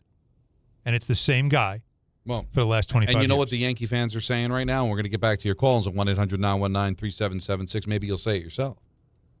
Is that they're thinking, well, why didn't you bring back Soto? Give him what he wanted. And sign Fried. And sign Goldschmidt. Like, we're the New York Yankees, for God's sakes. The Dodgers had a $414 million payroll. Well, why are we not giving Soto what he wanted? We want to win that championship. We went to the World Series. You're not leaving the building. What do you need? We'll do it. All right? And we'll still get Max Fried. And we'll have a $400 million. That's what the fans are saying. Because there should be urgency in getting one while Judge is in his prime, before he starts to decline, before Cole starts to decline.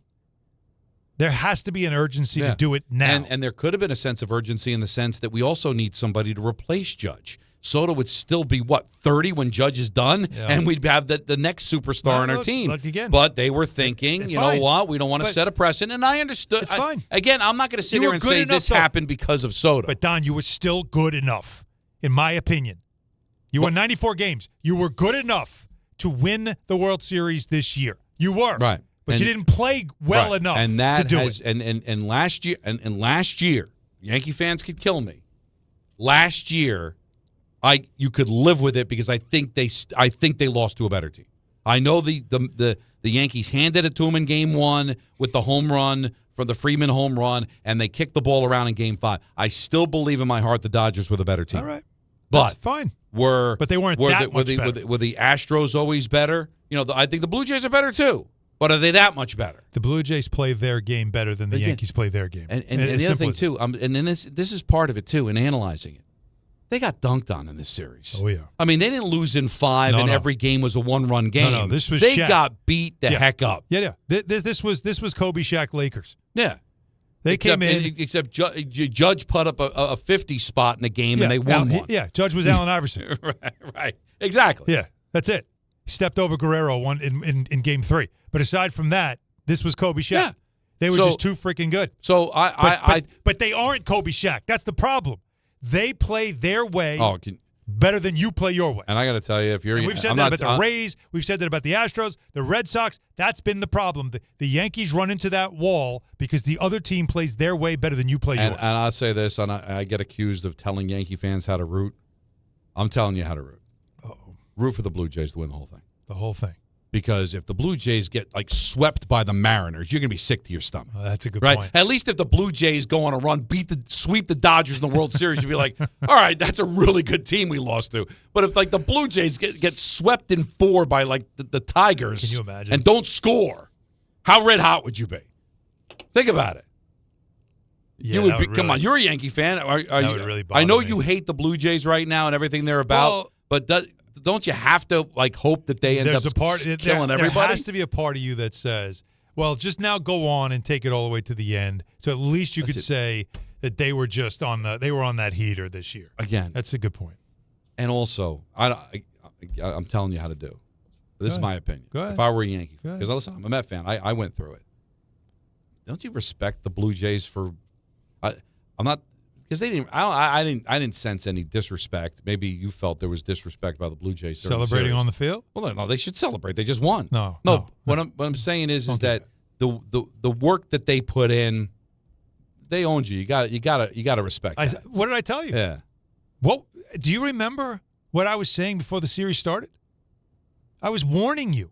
They want this. Oh yeah. Listen, they're going to be ready for you. If I agree. If they play with a chip on their shoulder, it's because what John Schneider did with that team, getting them ready. Yeah, they were prepared. You got to respect their staff, everything they did to prepare for this series. It showed from the first pitch, and I give them credit because they were ready for everything in this series. And incredibly prepared. Just because we were talking about Guerrero before, just an observation. I don't know if anybody else picked it up. What now? As a guy with a beard, I'm always conscious of it. If you're going to spit, make sure it clears the beard. Yeah, every time he spit, it ended up. He was sitting right there. He had a little loogie right there. It was so gross. That is so true. So he was probably irritating Yankee fans to begin with. That was it. I don't know if he had sunflower seeds, but whatever it was, he spit and it didn't clear. There was one time I got so sick of Fernando Valenzuela's face. Oh wow! Because they did a close up on him. The Yankees couldn't touch him in that World Series, right? In '81, yeah. And they did a close-up of him, and just as they did the close-up, he hocked a loogie, and then he had it on his tongue for a second before he spit it. Yeah, I remember that. I'll never forget that, and just being like, this guy's disgusting. I was so mad. Not in a bad way, but because watching all those Giant games, Madison Bumgarner with his snot rockets, where he would hold in the one nostril and just just let it rip. Just blast one. Listen, I respect you, man. You're a hell of a pitcher, but I don't need to see that right on national television. Oh my God! 1-800-919-3776. Back with your phone calls. Don't forget, coming up at 5:30, we're going to talk to Damian Woody, his weekly spot. Giants are playing the Eagles tonight, although it does feel like an afterthought. And the Rangers broadcast begins tonight because their first game is on national television. So the game in Buffalo with the Sabres, we'll see the debut of Kenny Albert and Dave Maloney on television. So Kenny's going to join us coming up at 5:45, ENN at 6, and then we're out at 6:30 because the Rangers Sabres on ESPN New York. Ballybet Sportsbook. Yo, Ballybet stacked for football season. When it comes to sportsbook apps, it's undefeated. Ballybet. Check out that brand new parlay zone. Here's the kickoff. Build your bets and place them right on your phone. What? Live bets, daily boosts, and promos. Increase your odds so you can win more dough. Touchdown! Ballybet's the play. Make game day more fun and download it today. Must be 21 plus, New York only. Gambling problem? Call 1-877-8-HOPE-NY. Ballybet Sportsbook and Casino. Download it.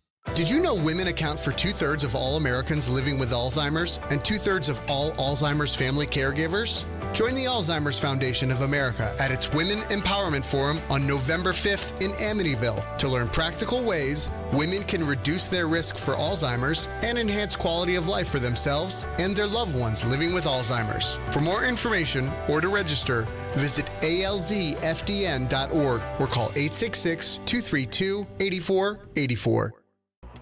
Getting the right mattress helps you sleep at night. Getting the right price helps you sleep even better. At PC Richard & Son, they don't just sell you a mattress. Their experts use a 4-step fitting process to make sure your new bed fits you perfectly. The right fit, the right price, plus free delivery. It's what they do, only at PC Richard & Son.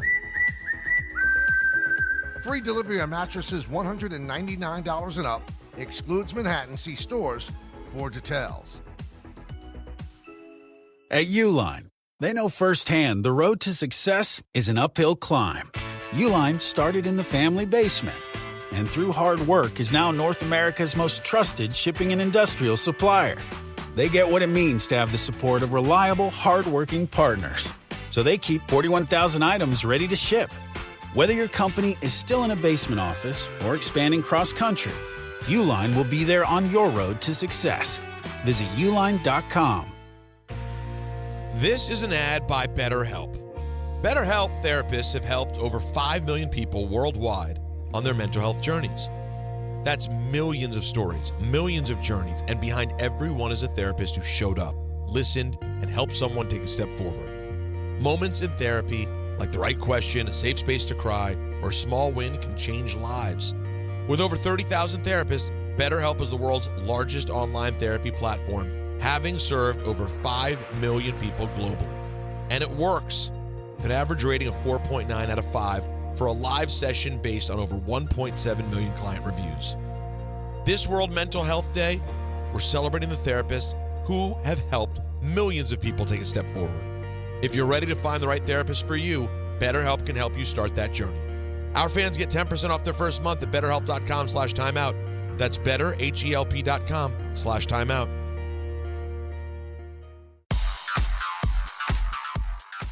Now let's take a look at the traffic with Brandy Scott. Thanks so much, guys. Just a miserable ride out there on the roads. We still have this big issue on the West Side Highway northbound. All lanes out by West 42nd. It's now an accident investigation.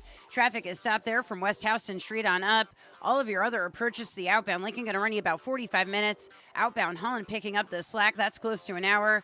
Really no easy way to the outbound Georgia, aside from the Henry Hudson. Cross Bronx westbound, crawling from the Bruckner on through. Inbound Georgia, about 15 to 20 for both the upper and lower decks. FDR southbound at a standstill. It's a big crash over by East 53rd. Only the right lane is squeezing by. Jam from the Triborough on down. This report is sponsored by Mothers Against Drunk Driving. For victims of drunk and drug driving, your grief is unique, but you're not alone. You always have a place at MAD. Visit mad.org. I'm Brandy Scott on 880 ESPN New York. Just printed from the Erie Canal Press, the most coveted ticket, New York Lottery's $1 million raffle, hath arrived. 15 fortunate souls shall come into the fortune of a millionaire. Translation, the $1 million raffle is here, and 15 winners are going to become millionaires. The New York Lottery commemorates 200 years of the Erie Canal with your best odds of winning $1 million. Limited tickets available. Ask your local retailer today. Please play responsibly. Must be 18 plus. Gambling problem? Call 1-877-8-HOPE-NY or text HOPE-NY. At City Harvest, we believe no New Yorker has to go hungry. With your help, we're on the road 365 days a year, rescuing over 77 million pounds of nutritious food and delivering it free to millions of New Yorkers, transforming surplus food into sustenance, sustainability, and smiles, rallying thousands of New Yorkers to power a network of nourishment across our city. One day, one meal, and one New Yorker at a time. That's how we feed good. Donate at cityharvest.org.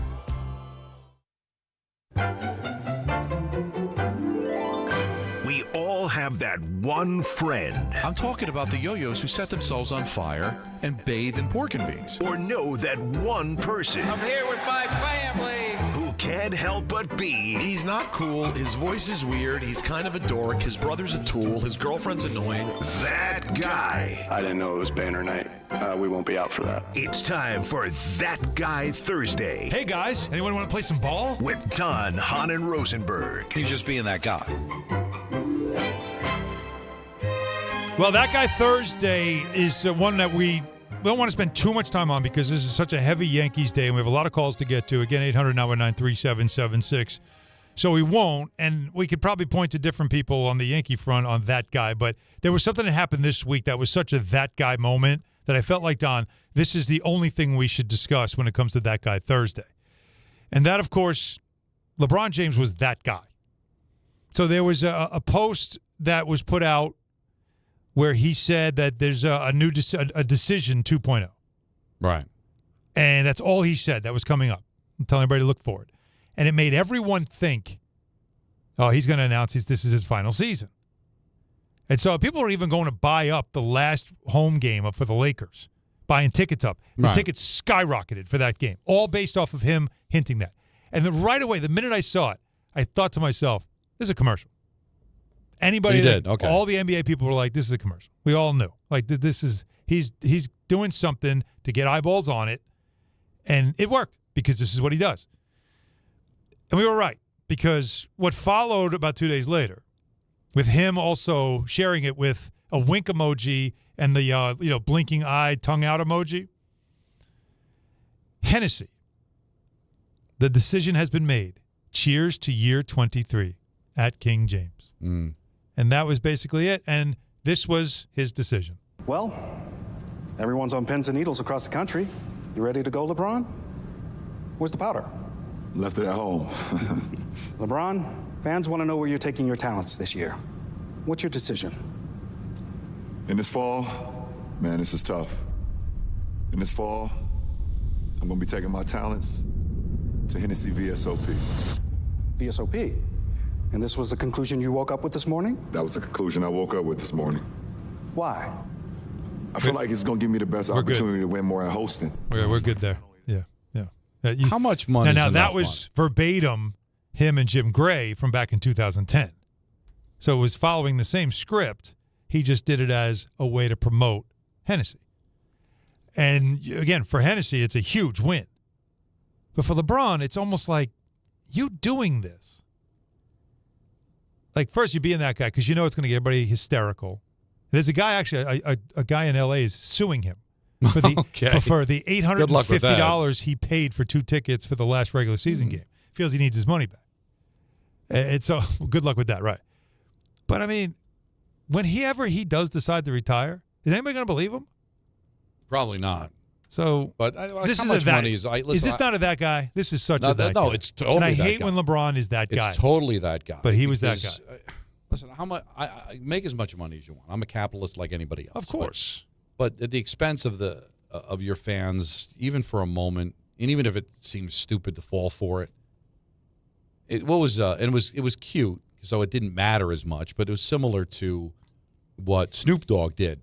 It was like last year. He quit smoking. Quit smoking. Ended up being for the Halo a vaporless stove, something like that. Yeah, the smokeless. But listen, that I don't think people are crying if he decided to quit weed, and that was a lot easier to believe was just a stunt. It was actually really funny. But this, you're toying with people's emotions, and that's not right. But whatever. So he was that guy. There you go. I love it. That guy Thursday. 1-800-919-3776. Again, coming up at 5:30, we're going to have Damian Woody, our weekly spot with him. Talk a little football. Eagles-Giants tonight. That's right. Talk a little Rangers hockey with Kenny Albert as he makes his, not his television debut. He's been on TV forever, but he is now the television voice of the Rangers, and their first game was taken by us here at ESPN, and that lost to the Penguins, so he'll get to call his first game with Dave Maloney on television coming up, and a game can be heard right here on 6:30. On 880 ESPN. So looking forward to that. But let's get back to the busy calls. Let's go to John in Bethlehem. You're on ESPN New York. What's up, John? Hey, guys. How are you today? Good. Great show. Could be better. Great show. Yeah, I understand. I'm a 62-year-old Yankee fan. Been following them for, 55 years. So I've seen good and bad. It's interesting, though, I wanted to bring up that these, we talk about how the Yankees need to adjust, that it's good to be in the hunt every year, but, and to never win, not so good. The Blue Jays came in last year in the East. They had 20 less wins last year. They figured out what to do to improve, and look where they are now. I only bring it up because other teams have done that too. We understand the Red Sox have come in last and won the World Series the next year or 2 years later. There's something that those teams are doing and figuring out that the Yankees front office has not yet figured out. They're improving in ways that are advancing the team in ways that the Yankees haven't done. there's got to be logic to that. They're doing something different. Right. Yes, I completely agree. And a lot of it, I think, is not necessarily that other teams are doing something better. I think the Yankees, what they do is predictable. And when you get to October, teams that are good enough find ways, the loopholes, all the weaknesses, and they exploit them. And the Yankees don't have a second gear. They don't have another way to go. Right? They can't just switch to southpaw. Like, they don't have another choice. It's just, this is what we do. And teams know it. Well, a perfect example of that is last night they did the classic lefty-righty, lefty-righty. So they're a matchup hell for the Blue Jays. Well, you know what? The Blue Jays knew that. Guess what? We're going to have everybody coming out of the bullpen. So in every big spot, a lefty faced the lefty, a righty faced the righty. And when it did come time, walk Judge with nobody on. Yeah, that was the one we time. We don't care. Yeah. You know, because we'll just make sure that every lefty, Bellinger's going to face a lefty, and Volpe's going to face a righty, and we're going to make sure it ended up where against them. Was to McMahon. Well, if everybody does it the same way, well, somebody's got to win and somebody's got to lose, right? So it's either players' execution, which I think is a big part of it, is, yeah. Or it's just that, hey, you do it the same way I do it, but I got a little wrinkle. Mm-hmm. There's a way that I work around it. Maybe I go a little bit more with my gut, or maybe I stray from it, and I just have the lefty face the lefty and hope that he's going to win the battle. Because clearly it doesn't work. Like I said, it worked last year, but again, Yankee fans get upset with this. But you know, the matchups worked in the American League because the American League still is not great. Oh, and then they got to road. Look at the road they had. Well, I was saying right, and the Guardians weren't. And the Royals, so they weren't.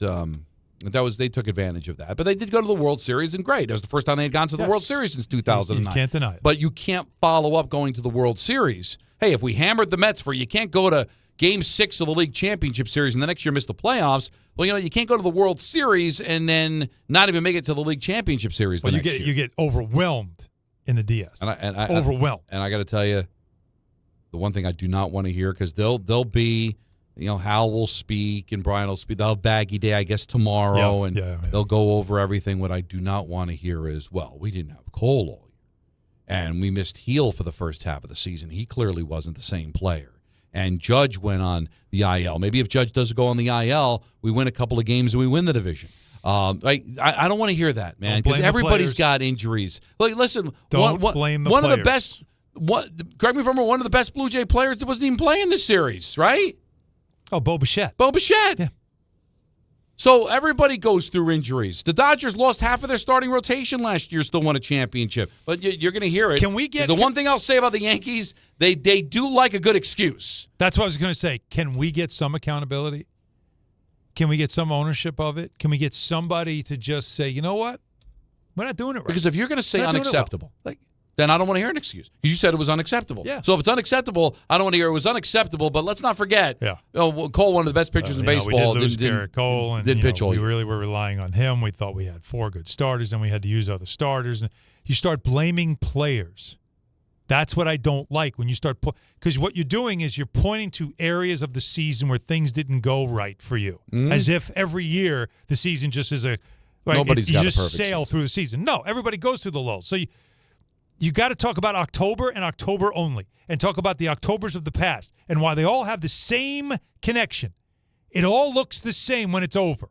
Why is that? Yeah. Why does it always look the same at the end? And it shows you, too, that one guy can't do it, because this year it was Judge that raked. Wasn't enough. Then last year was Stanton that raked. It wasn't enough because one player isn't going to be able to get it all done. Let's go to Javier in Queens. You're on ESPN New York. What's up, Javi? What's going on, fellas? Thanks for taking the call. Always. Listen, Don, I don't know if you remember, I think we spoke on Friday, and I said that your newfound Yankee fandom was creating movement over on my side of town. And ever since you changed sides, I never the Yankee changed. season just That went down. was Alan and Peter propaganda. Once Don all I started said rooting was for that it was the a bit of a Yankees, struggle. I never did that. They suddenly fell apart. It's I a never, great point, First of all, I never did that. Okay? All I said was that sometimes you get into a little struggle of the team that I hated growing up and now how good it is for the Yankees to be in it. But I never said I was rooting for them. That was words that Alan and Peter put in my mouth. And also, they won. Right? I said it on Friday going into the series. And they got smoked for 2 games. They did win a game. Yeah. But go ahead, Avi. It never happened. But I'm sure you got other points, man. All right, you know what, Don? You can go back to the Mets now. That's fine. I never left it. I'm going to say goodbye to you because you're not listening. Because these are lies that are being told. All I said on Friday was it is kind of weird because the Yankees doing well helps me, helps the station. So it is a bit of a. I was grappling with it, but I never said I'm rooting for the Yankees. I never pivoted. You never said you weren't rooting for the Yankees. I never said I was. I said I was grappling. You didn't say you weren't either. You were fighting it. Well, because I'm not going to be that jerk. I'm a journalist. We're talking about the game. I'm not going to be, Joe Fan. First of all, I can't even wave a flag. Oh, the Mets. Well, the Mets. Shut up. I got to shut up. Mets didn't make the playoffs. I got to shut up. But I don't have. But the one thing about being a good talk show host, and I like to think that I am a decent You're one of the best. Is that you can't just shut up. No. Otherwise, then forget it. Right. You don't have a job. Yeah. The whole idea of the job is I was not rooting for the Yankees. I didn't become a Yankee fan. Not yet. I don't see it happening. I don't. All I just said is there's benefits to the Yankees winning. Absolutely. Because what are we pivoting to? Football? No. I mean, these are pillow fights the Jets and Giants are playing the rest of the year. Don, I'm telling you, it's our time now. Basketball and hockey. What we've been dreaming about is finally Well, here. I'm ready. Me too. I don't have a game tonight. It's going to be weird. Yeah, you're watching the game tonight. I got to tell you. I've got something that's even worse than that. It's a preseason game that I'm working at. Like I'm doing sideline. Your game and while the Giants I'm gonna are watch playing. but while the Rangers are playing a real game. I got to be on the Devil game because the Devils are on ESPN too. So John Butchergross is calling. That's why I'm not in Carolina. Oh, they're on the Deuce. They're on ESPN Plus. So it's on the app. So it's only a digital vehicle. It's a digital vehicle, but I'll be on it. All right. Which means you're not going to watch me. No, there's no shot at that. What am I going to do? I got the Giants playing. Look, Anthony, look at me. Look at me. I'm not even going to look at him. No. What chance what am I doing Nick Saturday preseason night? What do you think I'm have? doing? So, okay. What are you doing Saturday? What are you doing? I get it. If the Knicks were playing, where would the Devils be in the pecking order? I got a Giant Eagle game. Oh. All right? That's a huge big game. Big Giants. But I'm a Giant fan. Uh-huh.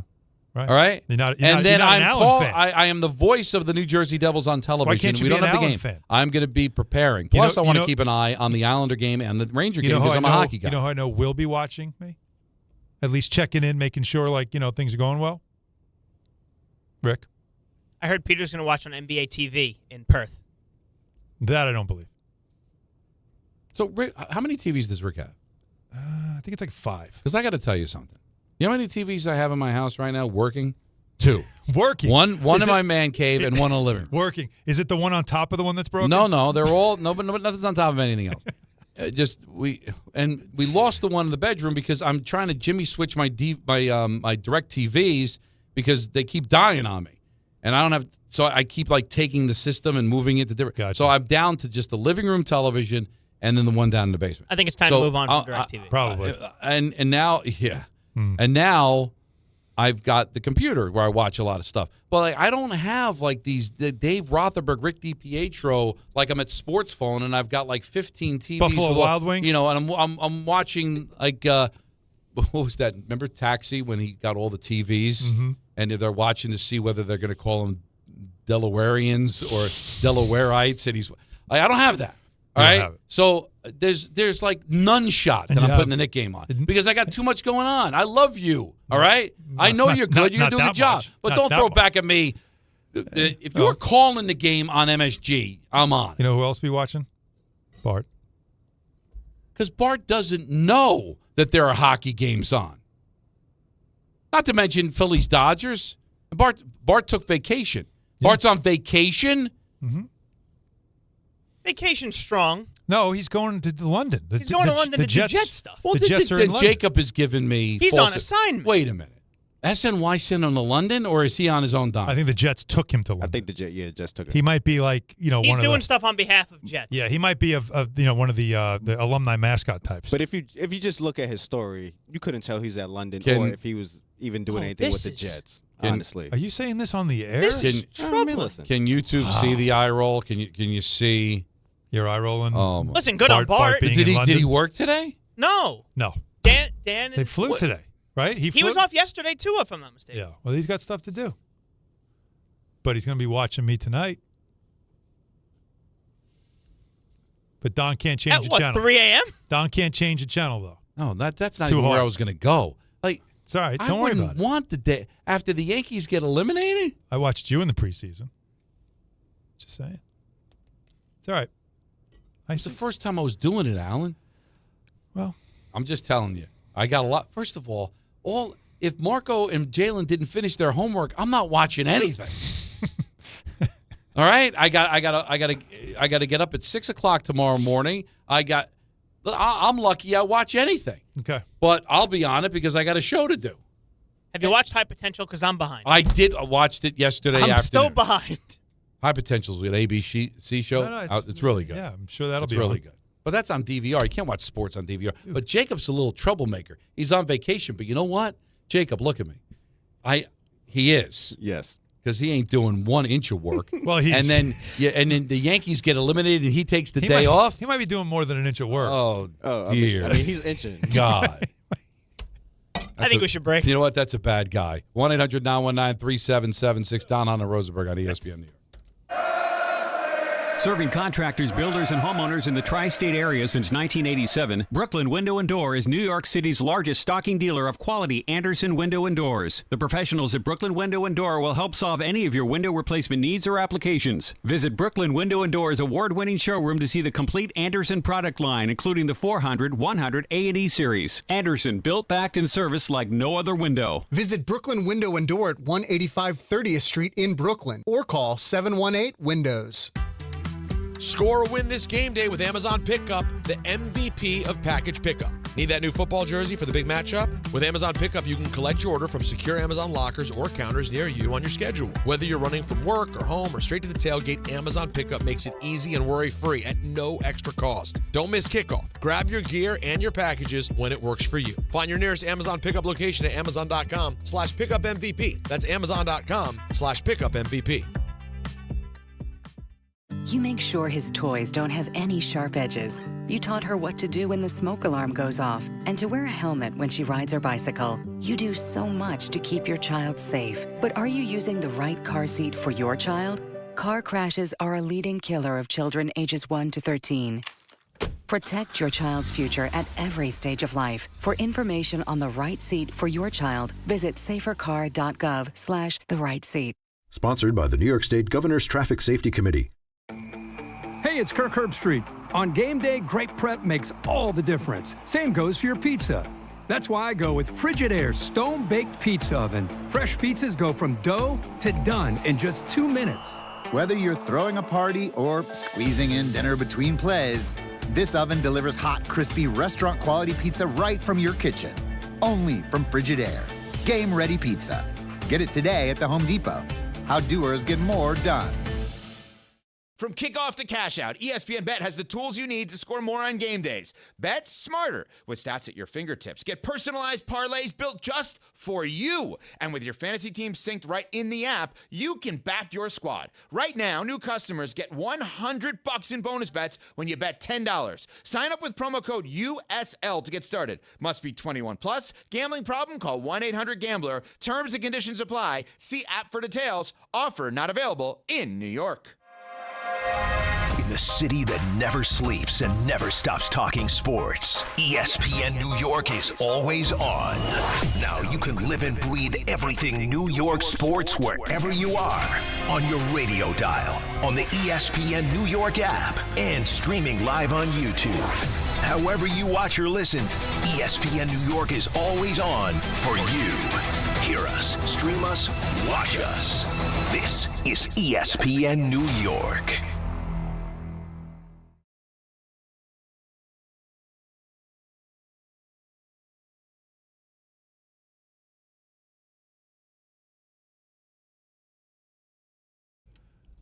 All right, let's get back to the calls, 800-919-3776. We got a lot of people that want to talk Yankees with us. We'll get into football, Eagles and the Giants in the 5 o'clock hour. But like I said, let's get back to the people. Bobby and Belmore, you're up next. What's up, Bobby? All right, 2 quick things. Number one, It's only fitting that Jazz and Boone said the Yankees were the best team in baseball, and they would have 2 goals to the series. I mean, we know about Jazz, but Boone blew 2 bullpen moves.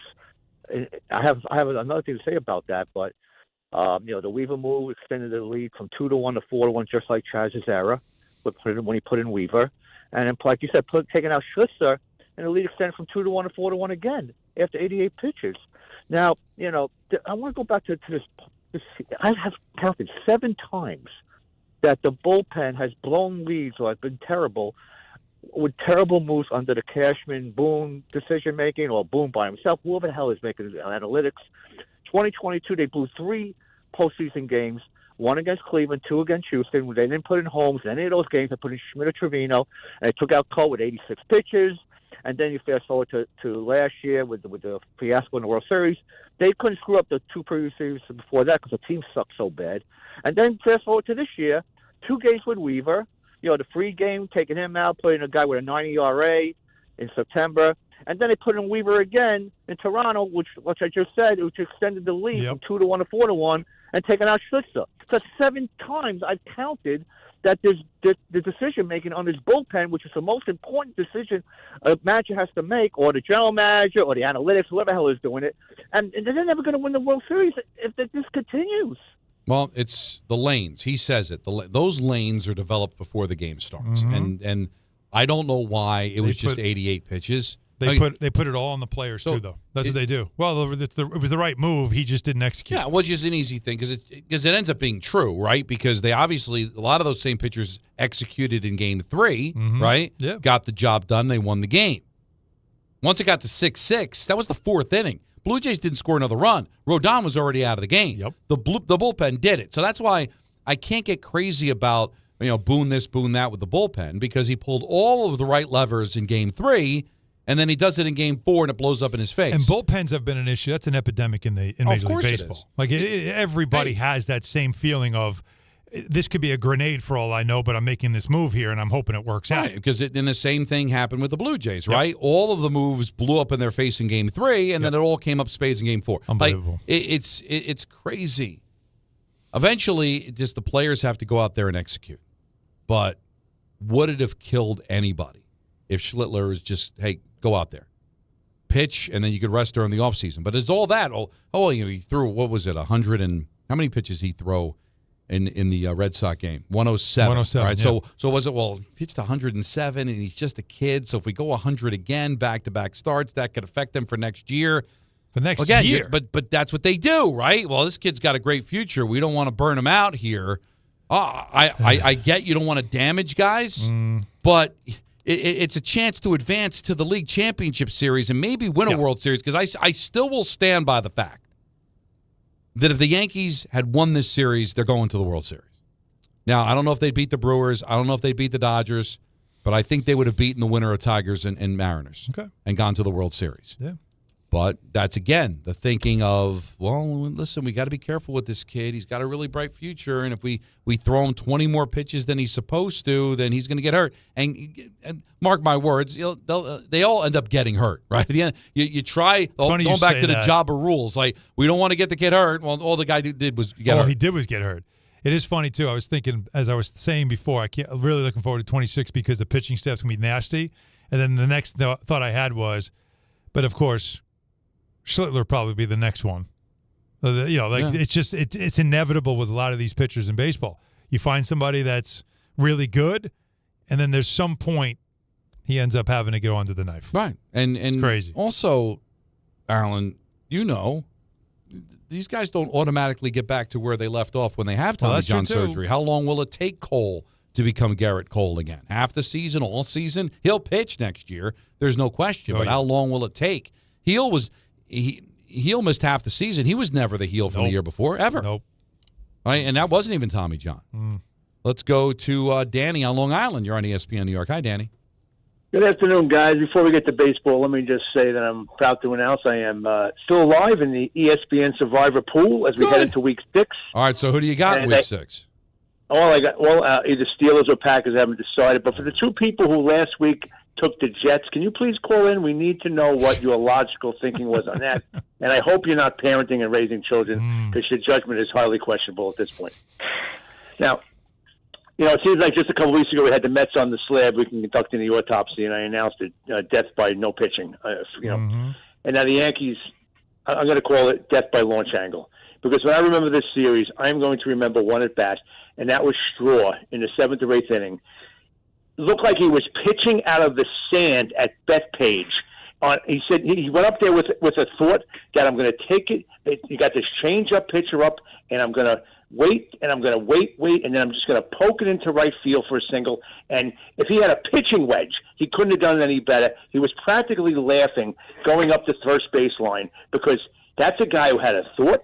He had the weapon in his hand, and he did it. And all the Yankees do is close your eyes and swing as hard as you can. Yeah, and every once in a while you hit one 400 feet. Judge doesn't have to have a launch angle because he's so strong. But the rest of you, how about putting the ball in play? Because you know what happens when you put the ball in play? Yeah. Maybe the second baseman boots the ball and has an error. Or maybe it drops in. Or maybe, the umpire, things happen.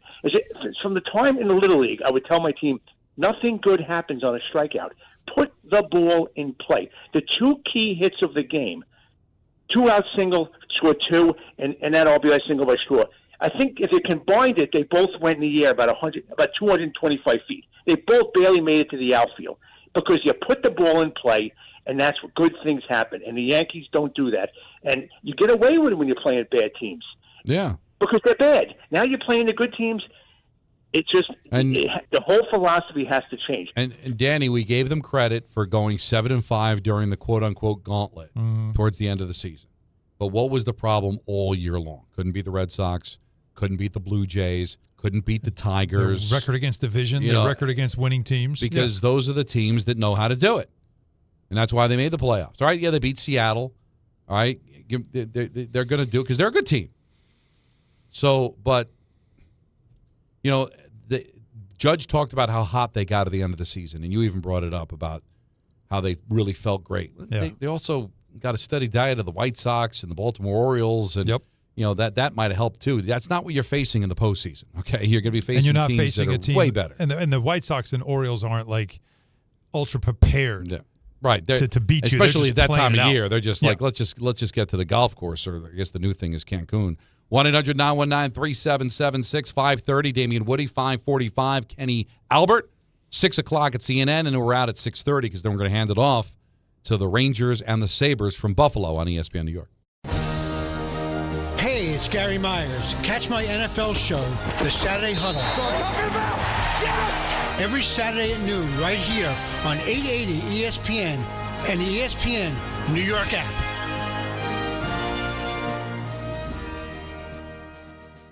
The Fox Nation Patriot Awards returns for a new year. Are you ready to get the show started?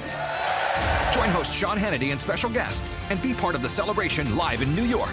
Tickets are available now. Go to foxnation.com/Patriot Awards.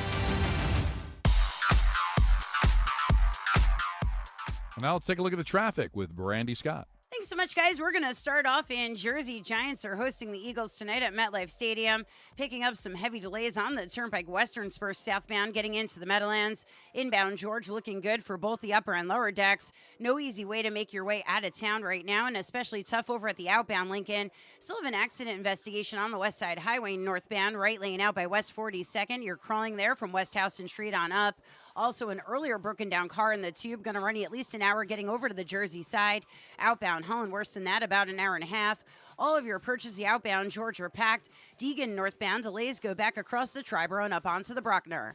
This report is sponsored by the New York City Department of Transportation. Speeding ruins lives. Drivers, watch out for pedestrians and cyclists and slow your turns to less than 5 miles an hour.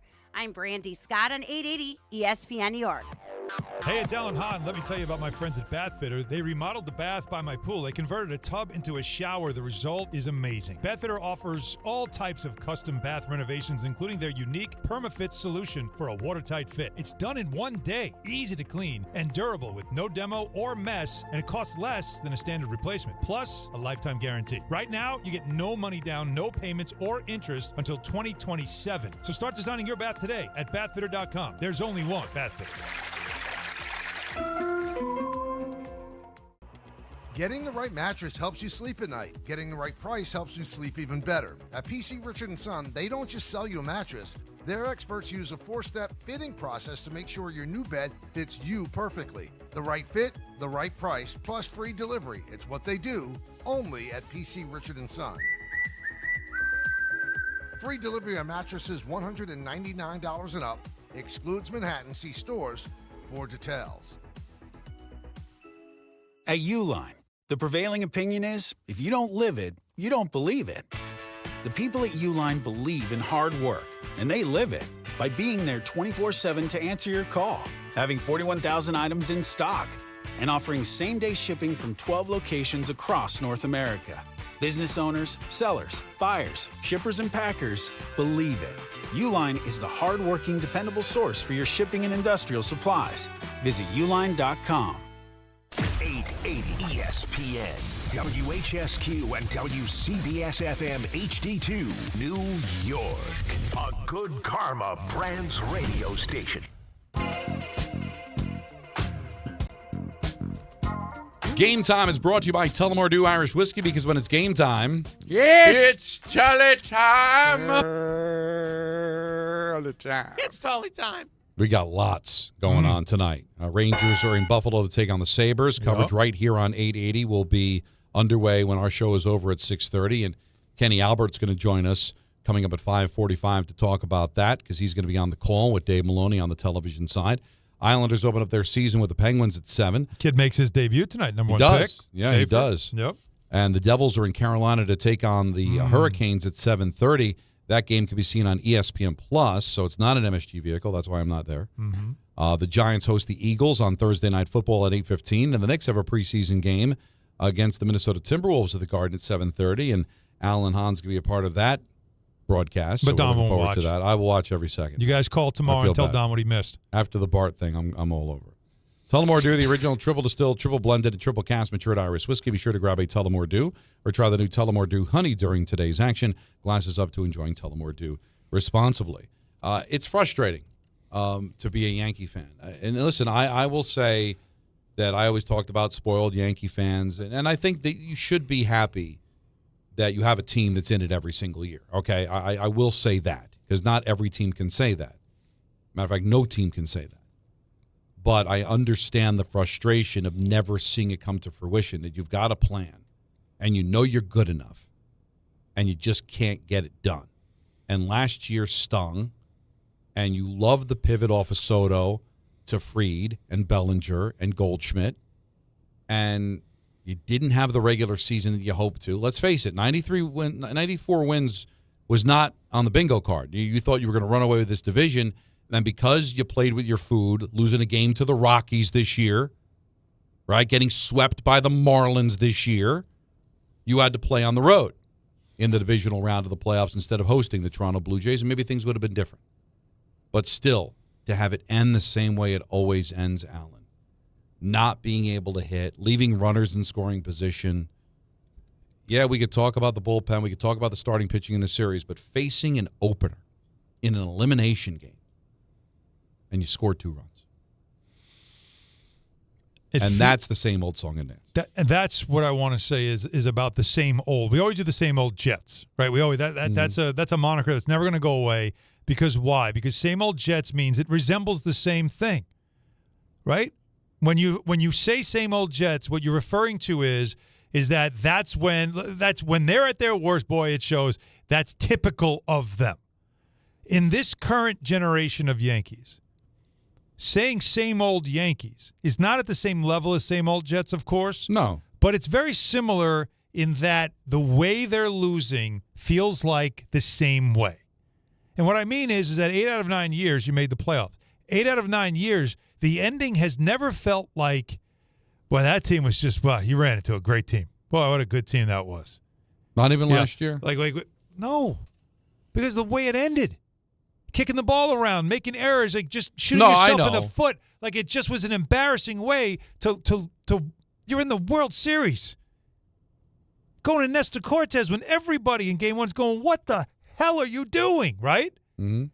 So it's just, that's the stuff that instead of just thinking, boy, Gave that a run. Maybe 2017 until we found out what happened. But before then, maybe it's just like, boy, that was a fun run from the Baby Bombers. This is just the beginning. I remember Ty Butler used to get mad at me because I called it house money. Right. Because it was such a young team. And I felt like this is the beginning. This is, you always have to lose before you win, and that's what this experience is going to be for them. Watch, you'll see. They're going to win one. And that didn't happen. Because year after year, it ended up being like the same way you lost. That they squelched your power lineup. That your big offense that you had all season long somehow got shut down. And every year, you walked away feeling empty. Like, no, there was more for this team to give. It just didn't do it. And so you also know that for the majority of those years, they kept changing out players.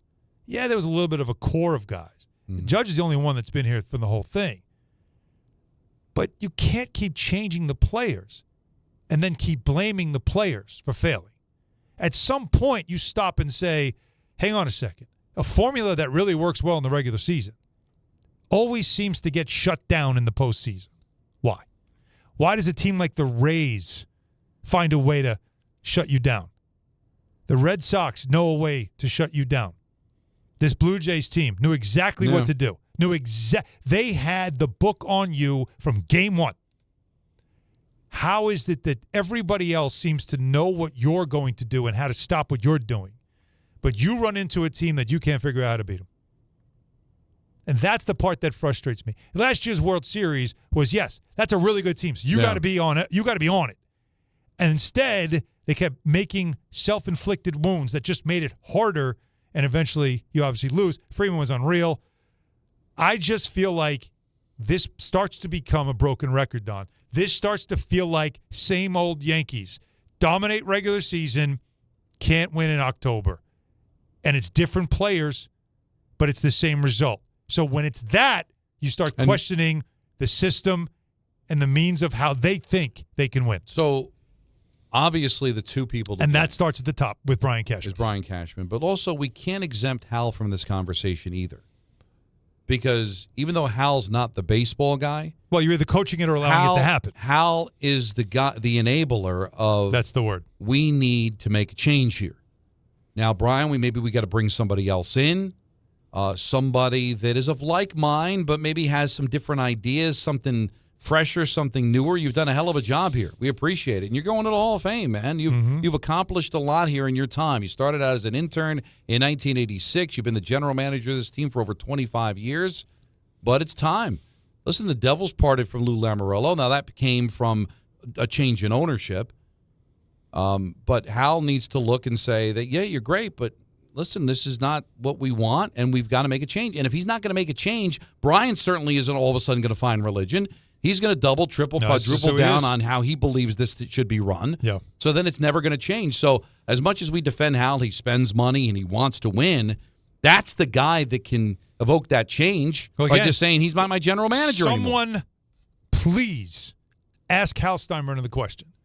Because he was criticized in the last couple of years about spending and that he's cheap, which is ridiculous.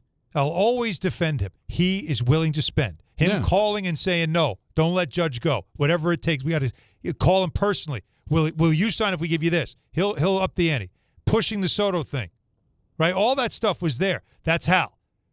So anybody that says that he's not willing to spend is that you're wrong. He is willing to spend. My question is his money being spent wisely? Well, that's what I want to know. Well, is your money being spent and wisely? For all Are you getting we know, bang for your buck? And this is the dirty little secret that Yankee fans don't want to hear, is that maybe they don't see the failure. Maybe Hal is perfectly happy with Brian Cashman because I don't know. You get me to the playoffs all the time. I see perfectly happy to me as an extreme. Is he content because 8 of 9 years they've been in the playoffs, 33 straight years they've had a winning record, so you're never an embarrassment of a franchise. You're not the Giants. You're, God forbid, you're not the Jets. You don't go through lulls like this. You don't deal with what the Mets deal with. You don't have fans that bring paper bags. Tell you, you're not embarrassed. The house is full. That's all good. You're content. But even Hal Steinbrenner has to reach a point where he's like, guys, can we get a ring? Can we do this, please? All right, and here's what I think would happen.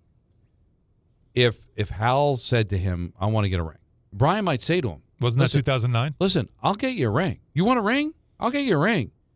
But be prepared, because the decisions I make to win that championship in 26, which isn't a guarantee, which is not a guarantee, could come at the expense of us being as competitive as we've been for the foreseeable future. If you want, I'll trade Volpe, or we'll just release him, and we'll have Caballero, who's got another year left on his contract, become our shortstop. You want me to sign Bellinger, even though he's going to be 34 years old, and even though our numbers tell you that he might not age well? You know what? Okay, we'll give him the contract and make sure that he's going to be our first baseman next year. All right? You want it? All right, you want me to trade Jones and Dominguez and bring in another? I'll do it. All right, and we'll win the championship and we'll have the parade. But don't come complaining to me in 27, 28 when we were 82 and 84 or 80 and 84 missed the playoffs, because some of the decisions I'm going to make to win that championship in 26 may come at the expense of our future. I don't know this for a fact, but I believe that's what he would say, and because he always said I want championships, not a championship. Yeah. And if he presented that to Hal would go, I do want that championship, but I also like the fact that we go to the playoffs every year, and I love the ratings on Yes, and I love the building being full. I don't know if I want to sit there in the middle of the summer of 2028 watching a 100-loss team, because Hal is not going to go throw $100 million into the fold either to make sure that doesn't happen. But I think what you're saying is missing the point of what I'm trying to make. The point I'm trying to make has nothing to do with spending more. What I'm saying is spend wisely. And what I'm also saying is the players keep changing, but the ending always looks the same. Right. So that got to tell you that maybe it's approach that needs to change. But what he's going to tell you, the approach, we're complimenting Toronto. We're complimenting Boston. We're complimenting Houston, right, for what they've done winning their championships.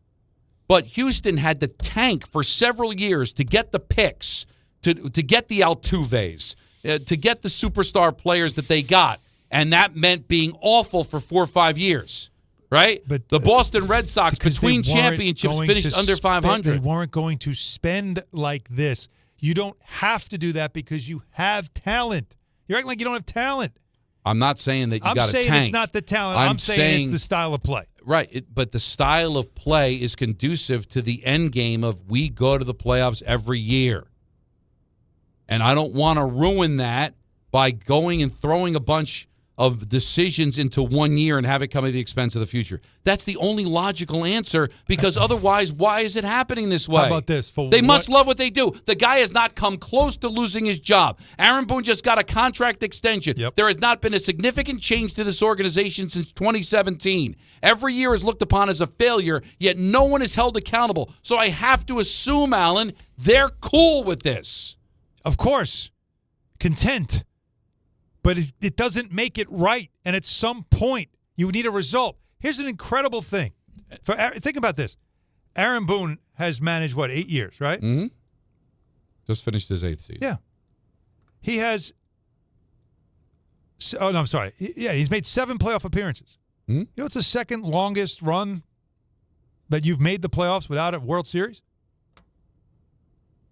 Like that, like you would think, you've been there a lot. Right. You gotta break through. Because the mistake that you and a lot of Yankee fans are making, you gotta break through. This is unacceptable. What I'm telling you is, inside the offices of Yankee Stadium, it is not the disaster that you're making it out to be. Because if it was, they'd make a change. Well, they aren't making a change because they believe in what they're doing. But if you listen to the captain last night post-game, he doesn't sound like a guy that's content. All right, well, what's he going to do about it? You just said he's not the kind of guy that's going to storm into Brian's office and say, make some changes, re-sign Bellinger, get me some protection in that lineup. He's not going to be that guy. So I don't disagree with anything you're saying or what the fans are saying. But when you see the contentment or how cool they are with everything and no significant change, you're telling me anybody would blink an eye if they let Brian Cashman go? Hey, listen, you've gone 16 years without playoff success. You've been here forever. It's time to go. They're not going to do that. Why? Because they don't think he's doing a bad job. Which is worse? The 18 years that it took from 79 to 95 without a World Series championship, that you were just a dumpster fire of a franchise for the majority of that time, embarrassment of a franchise, or what could be 18 years if they don't get there next year, and they've made the playoffs every year, like every other year, and they have a winning record every single year. Which one looks worse? Because it's almost like the excuse is, the old days looked worse. But you were such a poorly run franchise. Because the building was empty. But you were such a poorly run franchise. It's like, of course you weren't going to win. But this is like, you're really good every year. Every good. Yeah, but look what comes with never that. win. Never win. But are you doubting my philosophy or my theory that, hey, I'll get you a championship, but, don't come crying to me if in 27 the building's half full because we're going to be a 90-loss team. Because you're making it sound like you have to rip up the roster or you have to overspend. The roster itself is fine. No, because they don't. The problem is it's the way. Why are they so predictable? Well, because Hal is not. You can't keep changing and players. I'm not calling Hal cheap, but Hal is not going to go out there and spend Dodger money. He's not doing it. I have not said you have to do that. Right, but he's already got the third highest payroll, okay? And I don't think it's going to get any higher because he doesn't have Steve Cohen money. To try a different way. Right, but then try a different way. Because they're not going to try a different way because they believe this way is working. What don't you get? That's the part I'm trying to understand. You're not supposed to understand it because you are going off a philosophy that George had. It ends a standard the same way. that George had. All we know is they're lighting cigars today. Good job, guys. Another season of sellout crowds. Another season of record ratings on Yes. No way. Another playoff round. Yeah, it stinks that we didn't win the World Series, but great job, everybody. There's no way. Then why isn't anybody held accountable for these failures? Why? You keep telling me it's unacceptable. No one is ever held accountable for it. So why am I wrong? You're asking the wrong person. I can't answer that. No, all I'm trying to tell you is Hal Steinbrenner. I want you to agree with me that they're up in their ivory tower looking down and saying, hell of a season, boys. I can't believe that. Oh, shucks, we didn't win. I want to win. It'd be great if we won. Who doesn't want to win? Everybody wants to win. But they are not going to stray from their plan because their plan is working. Because there's also another plan besides the piece of tin that Manfred gives out every year. There is, we make money every year. You know what We're not an embarrassment like all the other franchises in our city are every single year. We're not the Mets who just blew it, didn't even make the playoffs this year, going out and get the best player in baseball and not make the playoffs. We're not an embarrassment like the Giants and Jets. We're not the Knicks that they take to the streets every time they win a stupid playoff game. We're not the Rangers that have one championship in 85 years. We're winning. What is everybody complaining about? And if I'm wrong, then tell me who's out of a job because they didn't win. Who? The assistant hitting coach.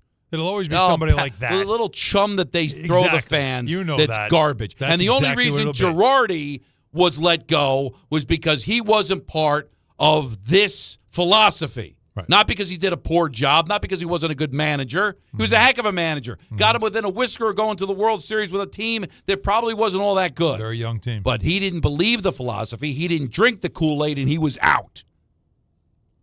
So if I'm wrong, Alan, and all these and everybody else is right, then why is no one held accountable when they supposedly fail? My theory. Hal's afraid because you know what they always do? Well, who are you going to get? Who are you going to get that's better? To the New York Yankees. You said you got all the money. You can't find the next great general manager? I didn't say. Not my job. But that's what it becomes. You bring in somebody who's like, look at David Stearns. He's got all the resources. How's he doing? And he was thought to be like the next bright superstar general manager. This is his team, his home ground. Like he's a hometown team. And he's come here and right. Had a little miracle last year, and this year's a disaster. But we'll see. Right? So you don't want to take that step. The given and the known is Cashman. Well, what are you saying? And that's what he's afraid to take a chance on somebody else who could come in and say, I know what I'm doing. Because while I'm looking for that guy, for all I know, David Stearns will be a genius and will lead to a bunch of championships. But in the meantime, there's the growing pains of a humiliation that the Yankees have not ever faced. And then you have that regret of you fired a guy you shouldn't have fired because at least you were winning every year. And that goes back to what you're saying. That's a theory I have. I don't know if it's true. But all I know is I just want Hal Steinbrenner to tell me whether or not he feels like his money is being spent wisely. And for all I know, I don't think it is. He thinks, well, you don't think so, but I think he thinks so. Because I don't see many empty seats. So everyone else just seems to figure out the Yankees at various times in October. Again, and they can't figure I out hate why. playing the role of Brian, but Brian will say, all right, the Blue Jays were better than us this year. They finished in last place last year. We didn't. We went to the World Series last year. They finished in last place. Right, so they leapfrogged Houston you got already. all those players because they tanked. The Red Sox, how many losing seasons between World Series did they go through? Bobby Valentine losing 100 games. That's never happened on my watch. Giants, championships in 10, 12, 14. What happened in between? And what happened since? Have they gotten a sniff since their last championship? It's been 11 years. 16 years. Where are the Royals after they run the back-to-back World Series? Where have they been? Don't compare. Tigers haven't won a World Series since 1984. And now you compare it's apples and oranges. But you're arguing with me. You should be arguing with Brian because this is what Brian's going to tell you. Yeah, but that doesn't make sense. You want to? Here's your comps. Your comps to the Red Sox when they spend. Your comps to the Dodgers. Your comps to now the Mets. Right. Your comps to the teams that spend.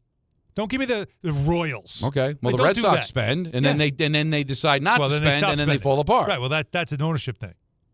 So it just shows you that sometimes. And you I have to do also it that way. and Michael swears to God this isn't true, but I will go to my grave believing this. What's that? I don't think Brian wants to spend money. I think he wants to win with the knowledge and the analytics. He'd love to go to Pittsburgh and win a World Series with a $30 million That's what I want. Because he doesn't want the championship to look like it was bought. Right. Like the allegations from the 4 championships in 5 years, the Yankees bought those championships. Look at the players they brought in. Yeah. They brought in Wells. They brought in Roger Clemens. But He still doesn't want. That's championships. why he fought. He didn't want the Shara. There's still titles. He He didn't want the Shara. Who got the Shara? I know. Steinbrenner. House said, go spend the money. Yeah, go get him. Made him wait. Or George, but I think George was out of it by then. I Yeah, think no, it was no, pretty it much wasn't. Hal. He was still Yeah. alive, but you know what I'm saying is that. So that's the dirty little secret That's that I what I think is want. back there too. I want the narcissist leading the franchise. This is sad. Winning Did you see his this? way. Mike Greenwell passed away. Boston Red Sox. Yeah, Remember him yeah. from the 80s? Yeah, it looks like he's 61, 62, Young. 1963 to 2025.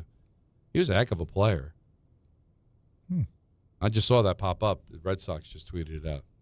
Don't know the backstory, but Don LaGreca's randomness. Nothing like it. well, I mean, listen, the man's dead. Yes. I was somebody that I watched play. Me too. Not that much older than me. True. You're All right. affected by it. I'm sorry. But you look great. Even for a day that you're not like doing a game. Thank you. You came in. Trying to tighten it. Nice and You too. You look spectacular. well. I got to clean up still. Could eat you with a spoon. What's up, 1-800-919-3776. Wow.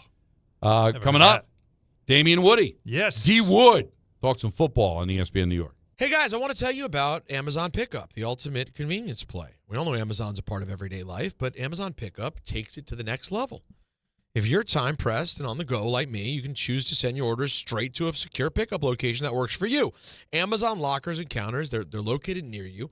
No matter where your day takes you, your package is ready when you are. Life never slows down. So instead of worrying about timing or schedules, your package is waiting for you. For me, with work, family, little baby at home, I'm always on the move.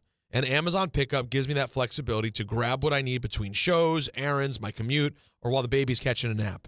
It's simple. Order online and at checkout, just choose the pickup location that's most convenient. You'll get an email confirmation when it's ready with instructions to pick it up. Quick, secure, and always at no extra cost. Check it out for yourself. Go to Amazon.com/pickupmvp to learn more. That's Amazon.com/pickupmvp.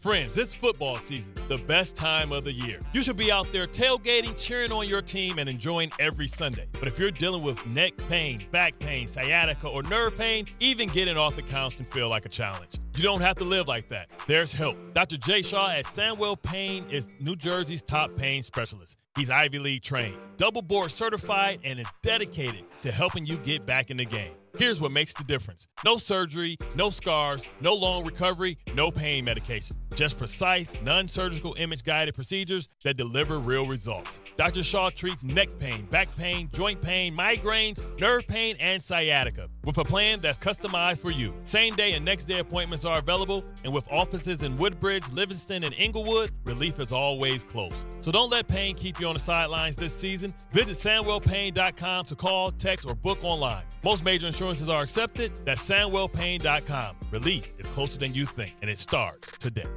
To help those who want to be helped, but may not be able to afford it.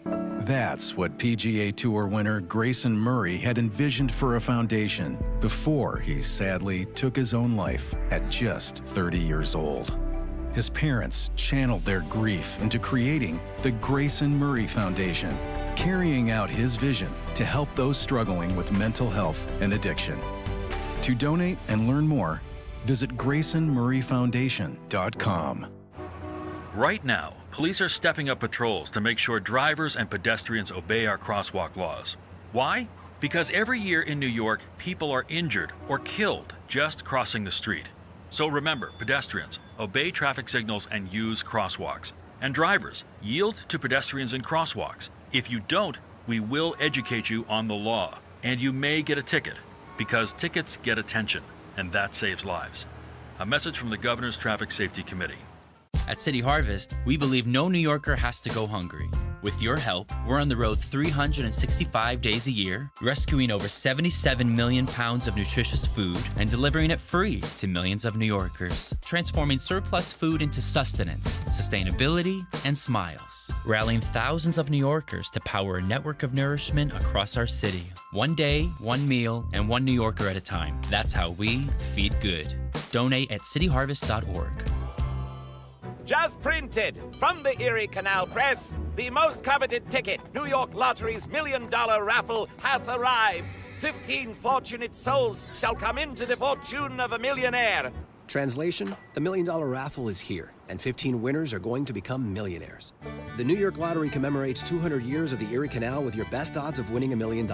Limited tickets available. Ask your local retailer today. Please play responsibly. Must be 18 plus. Gambling problem? Call 1-877-8-HOPE-NY or text HOPE-NY. And now let's take a look at the traffic with Brandy Scott. Thanks so much, guys. We've got the Knicks home tonight. Preseason basketball over at MSG. Might want to consider using mass transit. No easy way to make your way into Midtown, especially tough on the West Side Highway northbound. Still have this accident investigation by West 42nd. Not much better on the FDR, just crawling in both directions, heading over to the 59th Street Bridge. Outbound Lincoln going to run you over an hour. Outbound Hahn an hour and a half. All of your purchase, the outbound George or Slam. Not even the Henry Hudson going to help you out. Inbound George looking pretty good for both the upper and lower decks. 80 westbound in Jersey. If you're heading into Hackensack, stick with the locals. Crash in the express lanes by Hudson Street. You're crawling from the Turnpike in Richfield Park. This report is sponsored by the New York City Department of Transportation. Speeding ruins lives. Drivers, watch out for pedestrians and cyclists and slow your turns to less than 5 miles an hour. I'm Brandy Scott on 880 ESPN New York. Getting the right mattress helps you sleep at night. Getting the right price helps you sleep even better. At PC Richard & Son, they don't just sell you a mattress. Their experts use a 4-step fitting process to make sure your new bed fits you perfectly. The right fit, the right price, plus free delivery. It's what they do, only at PC Richard & Son. Free delivery on mattresses $199 and up. Excludes Manhattan. See stores for details.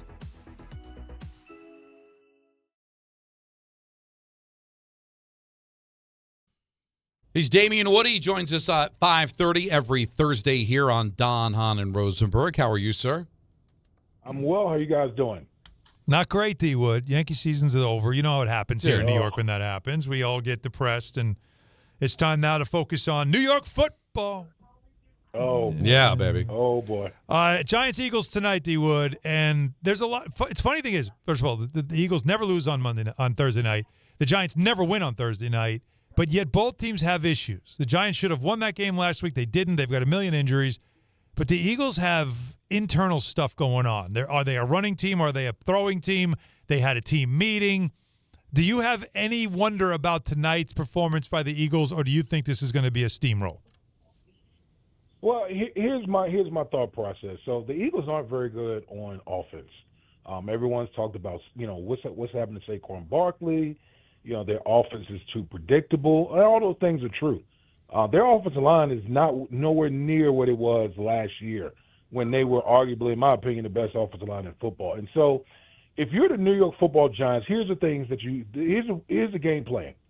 Don't give them anything cheap, meaning don't turn the ball over. Play a clean game, okay? Manage your rookie quarterback.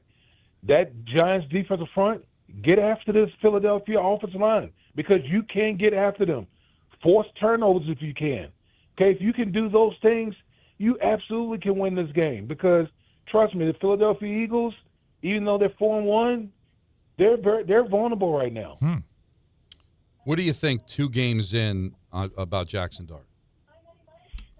Listen, I think he's a high-energy guy. Obviously, I've talked about juice, all those things. Yep. He's, mobile guy. Listen, he got really good arm talent, all those type of things. I think the big thing for Brian Daboll, you got to manage him. You got to manage him, knowing that you're still developing this guy. He's still learning this pro game. So manage him, put him in positions to win because, trust me, he's going up against a very good Eagles defense. So you got to manage him. Punting is okay. It's okay to punt. It's okay to play the field position game. But if you can play a clean game and play to your strengths, that's got to be the key, in my opinion. Now, Slayton's out. You already got Neighbors out. They went like almost 50% to tight end in the game last week. Can you go even more than that, or how do you change it up losing yet another weapon?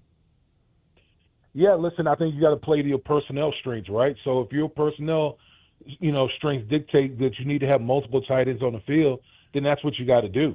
I've always said, like, this thing, that's really in vogue in the National Football League right now. 2 tight ends, what they call 12 personnel.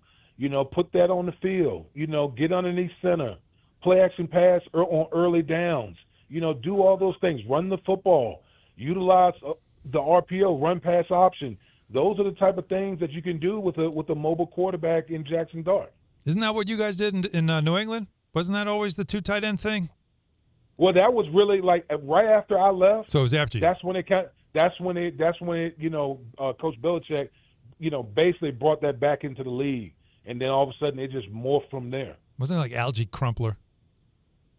Oh, yeah, wow. He was well after me in New England. He looked like an offensive lineman playing tight end, though. He was huge. Yeah. But he had soft hands, though. Yeah, he did. The Saquon Giants beef, are you getting tired of it now? He's got the documentary out on Prime, and it's really mostly about him, but he does really go into detail about the divorce with the Giants, and he really does. It does make the Giants look bad, like real bad.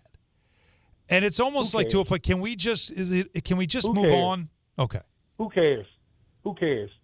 Like, we're over a year removed from that now. He went on to Philadelphia. Obviously, had one of the all-time great seasons. They won the Super Bowl.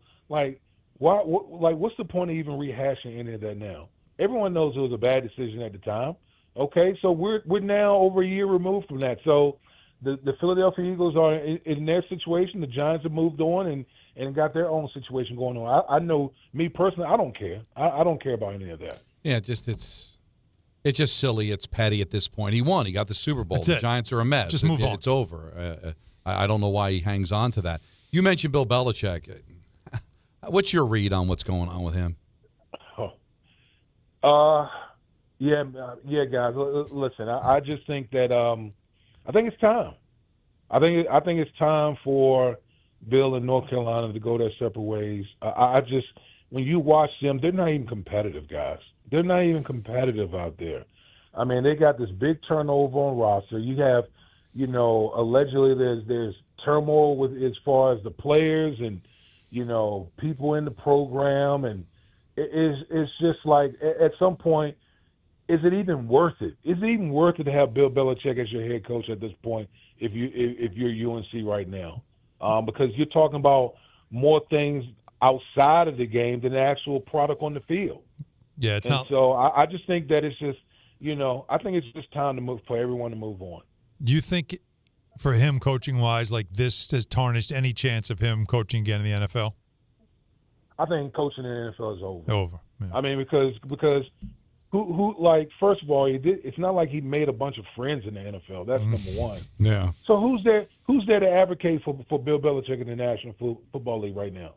Like the few coaches that are still in the league, Josh McDaniels is the offensive coordinator with Mike Vrabel. Okay, I forgot his defensive coordinators with Ohio State. There's not many coaches that really advocate for Patricia, him right now in the net. Yeah, it's Matt Patricia. Yeah. There's not many coaches that are in the league that are advocate for him. So I honestly think that's over. I think the league has moved on. And talk about petty. Like he won't let the Patriots do anything with the program. They're not allowed to be around the program. Apparently, was it Drake May wasn't allowed to be on the field or something like it's so bizarre. Yeah,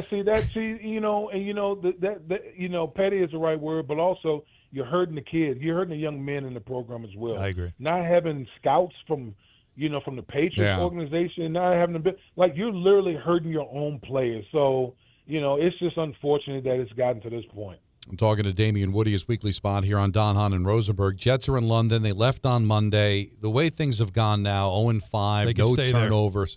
Can it be healthy just to kind of get away from everything and maybe play a better, more decent game against a really good team, the Denver Broncos, on Sunday? Yeah, it can. It can definitely help to get out of the noise of this this media market here. In the tri-state area, and listen, I think the biggest thing for the Jets is a couple things. One, stop hurting yourself. Like, you give yourself no chance when you're committing stupid penalties, and you turn the ball over. And by the way, you haven't gotten one turnover in 5 games, which is unheard of in the National Football League. So if you just play a clean game, how about getting your hands on the football and stop committing stupid penalties? And maybe you'll have a shot to win a football game. Do you see anything that gives you an indication that Aaron Glenn can be a good coach? Forget what he did in Detroit, right now as a head coach. Listen, I haven't wavered on Aaron Glenn. I just think that, listen, at the end of the day, the guys on the field, and I said this on Monday on Get Up, like, the guys on the field got to have more pride in their profession. Like, have some pride in the way you go about doing your business, because I know AG, I know his message, and he's steadfast on preaching the message because it's tried, true, and it's worked in this league. But ultimately, AG's not on the field. The players on the field. I could sit here and go at AG all I want, but at the end of the day, the players out there going to making it happen. They have to be the ones that's going to be the change and turn this thing around. Hey, we talked about it a couple of weeks ago, right? Like, the culture is such a difficult thing to flip, especially with franchises that are just used to losing and everybody's used to them losing. It takes forever. Let's have some fun. Oh, go ahead. You want to add one more point? No, I'm just going to say that I think my one observation with the Jets is, like, sometimes when you're down and you lose, like, everyone's waiting for who's going to make a play, who's going to be the person to make a play, and the way you flip it is, I have to be the person that's going to go make the play. I can't wait for the next guy to do it. I have to do it. And if you have a collective group of guys that's thinking like that, then things will start manifesting and stuff, and things will start happening. Yeah, that's usually what we've seen. Well, the type of player you need is an MVP caliber player. We're at 5 weeks, going into 6 weeks. Are you buying the Baker Mayfield playing at an MVP level? There's been a lot of luck on his side this year. No, absolutely. Yeah. Think about this now, Alan. Coming into the season, over the last couple of years, Baker Mayfield has led the league in touchdown passes over the last 2 years. Think about this. His last 2 offensive coordinators are now head coaches. That's how well he has played down in Tampa. Yeah. So Baker is the thing I love about Baker. He's playing his best at the most important time in games, and so that to me is that's what it's all about. When we talk about MVPs and these awards, it's about moments. People think about the moments, and Baker Mayfield seems like every week has moments that's just like, yeah, that dude, he's that guy. Yeah, it's pretty Pretty amazing when you see the turnarounds of Sam Darnold and Daniel Jones and Baker Mayfield. It just sometimes reclamation projects. It takes the right team. Yep. It just takes the maturity for it to all come out. Now, you got a little something going on tonight. You got a big day, right? You got the Giants and the Eagles. You got all the baseball playoff games going on. Alan Hahn's working a Nick preseason game. I know Woody's going to be watching that. Well, you got Islanders, Pens, man. Pens coming off a big shutout win against the Rangers. What are you watching tonight? Man, I'm watching. Well, obviously, I got to watch the Thursday night football game because I'm doing post-game Sports Center with SVP. But, bro, I got my setup. I'm watching a little bit of everything. You listen, Don. You know I love my Islanders. I'm watching everything. I'm watching. I got my eye on a little bit of everything right now. No. By the way, this is the best time of year in sports. Oh yeah, in my opinion, this is the Nirvana. Is the best time of year. Yes, we have days.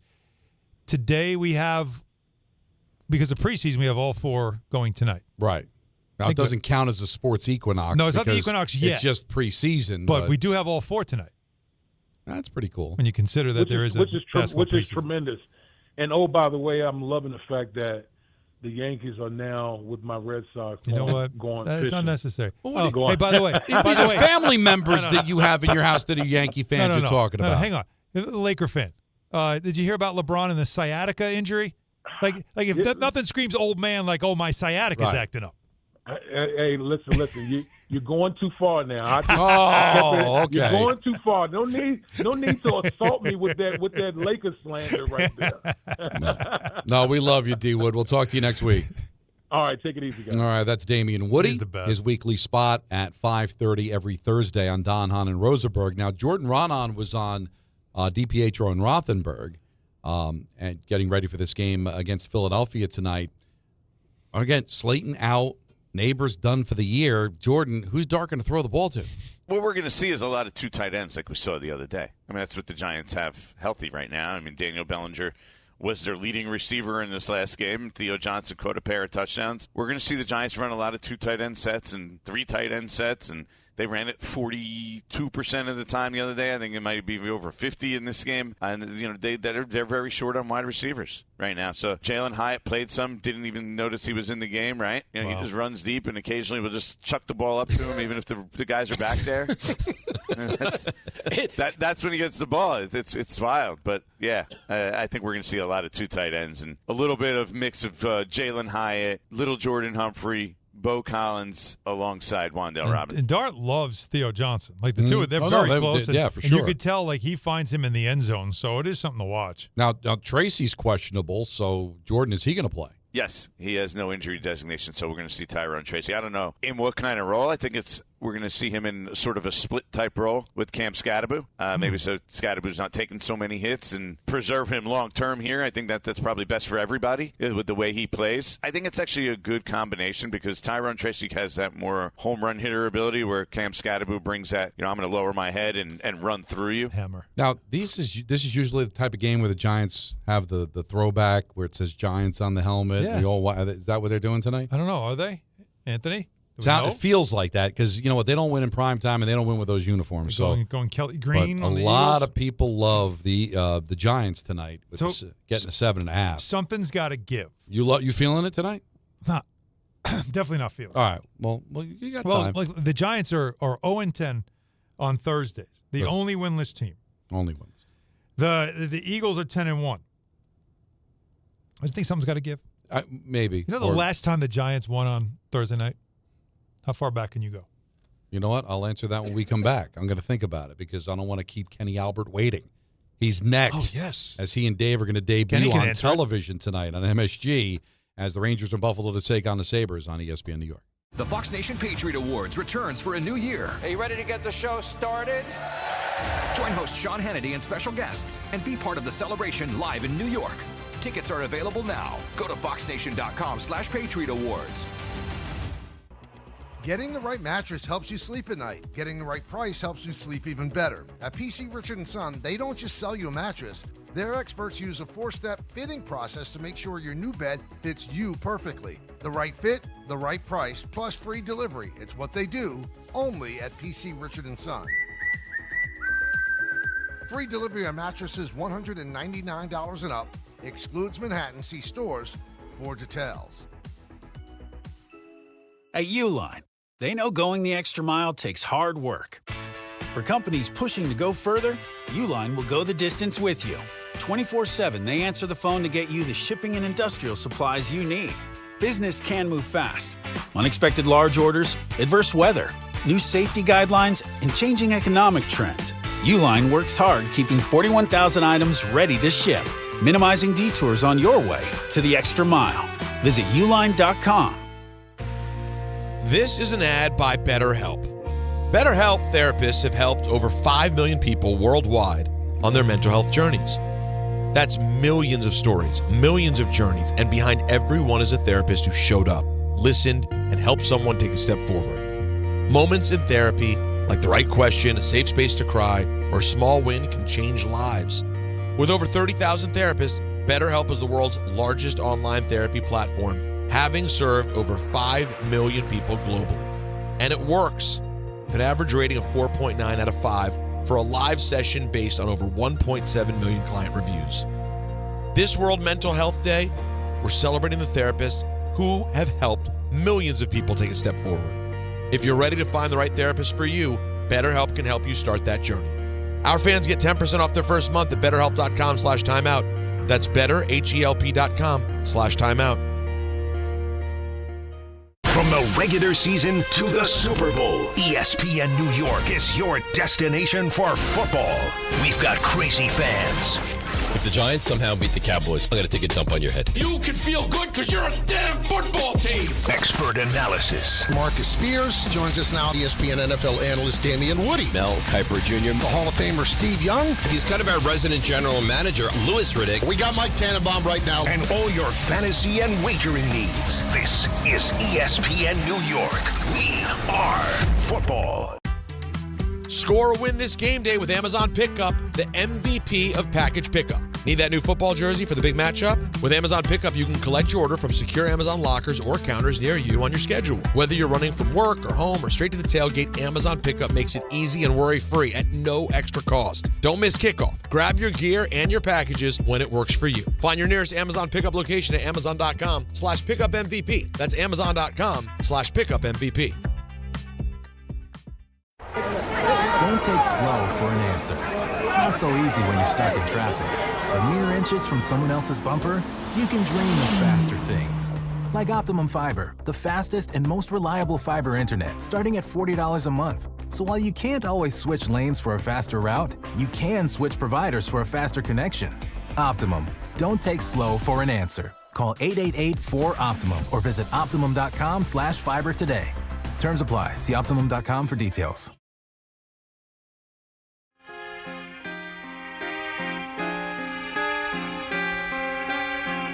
MSG Networks has the Rangers-Sabres game tonight with a 6:30 pregame show and 7 p.m. puck drop. It's also the first broadcast with the new duo of Kenny Albert and Dave Maloney on the call for MSG Networks.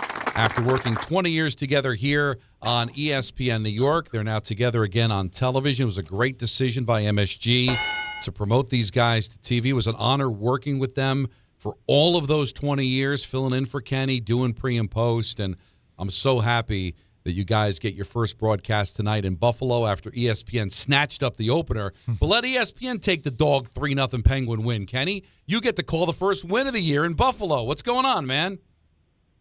Well, we're here in Buffalo tonight. And, Johnny, first of all, congratulations. Great job during the preseason. So it'll be a lot different for both of us this year with Dave and I moving over to the TV side after 20 years. And you were such a big part of it. You know, we loved having you as our teammate, doing so many games and the the intermissions, the post game. So have a great season with Ken Danico. But as far as the Rangers broadcasts are concerned, so thrilled for Dave. Sam Rosen, obviously, his retirement was announced prior to the season, and Joe Micheletti did not announce his decision until after the season. So to take Dave with me as well is such a thrill, and we can't wait to get started tonight. The rules are, though, that now you and Don can't be friends because Rangers Devils, we don't get along. So that's how it has to go from here. But I have some trivia for you, Ken.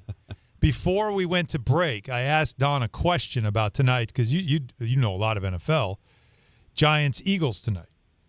And I said that the Giants are 0-10 on Thursdays in the last 10 seasons. Okay? Can you tell me when their last win came and who it was against on a Thursday night? Wow, that's a tough question. Now. Come on. I'd have to go back and well, you're really check the good at archives this on stuff. that one. Well, you know it would be 2015. It's 10 years. I know they have not had a good record on the primetime games. That's for sure. So, Yeah. Well, who was the last win against? Washington. Okay. Yeah. That's always All right. that was always their safe haven for so many years, right, Kenny? Yeah. I thought you might know. Ken, you generally have an incredible encyclopedia of memory about things like this, and I thought you might have that one stored, so I figured I'd give it a shot. Well, if you have any trivia about NFL games in London, I was just there this past weekend. That's right. So you have all of it. Might be better with some of the London The questions. last time an 0-5 team went to London and won. Well, I know that that's certainly what the Jets are looking to do this weekend.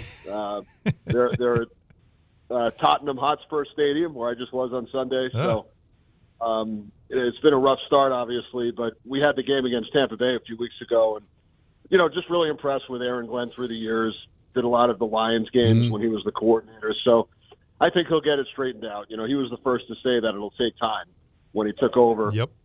Not sure anybody expected them to be 0-5 at this point. A couple of last-second losses. The crazy play in the Tampa Bay game that I was at, the blocked field goal, they take the lead. Yeah. And, Yep. unfortunately, there was too much time left on the clock, from a Jets standpoint, and the Bucs went down and won that game. But he'll do a good job, though. The two coordinators from Detroit, Ben Johnson and Aaron Glenn, such a big part of the Lions' success. So hopefully good things ahead for the Jets.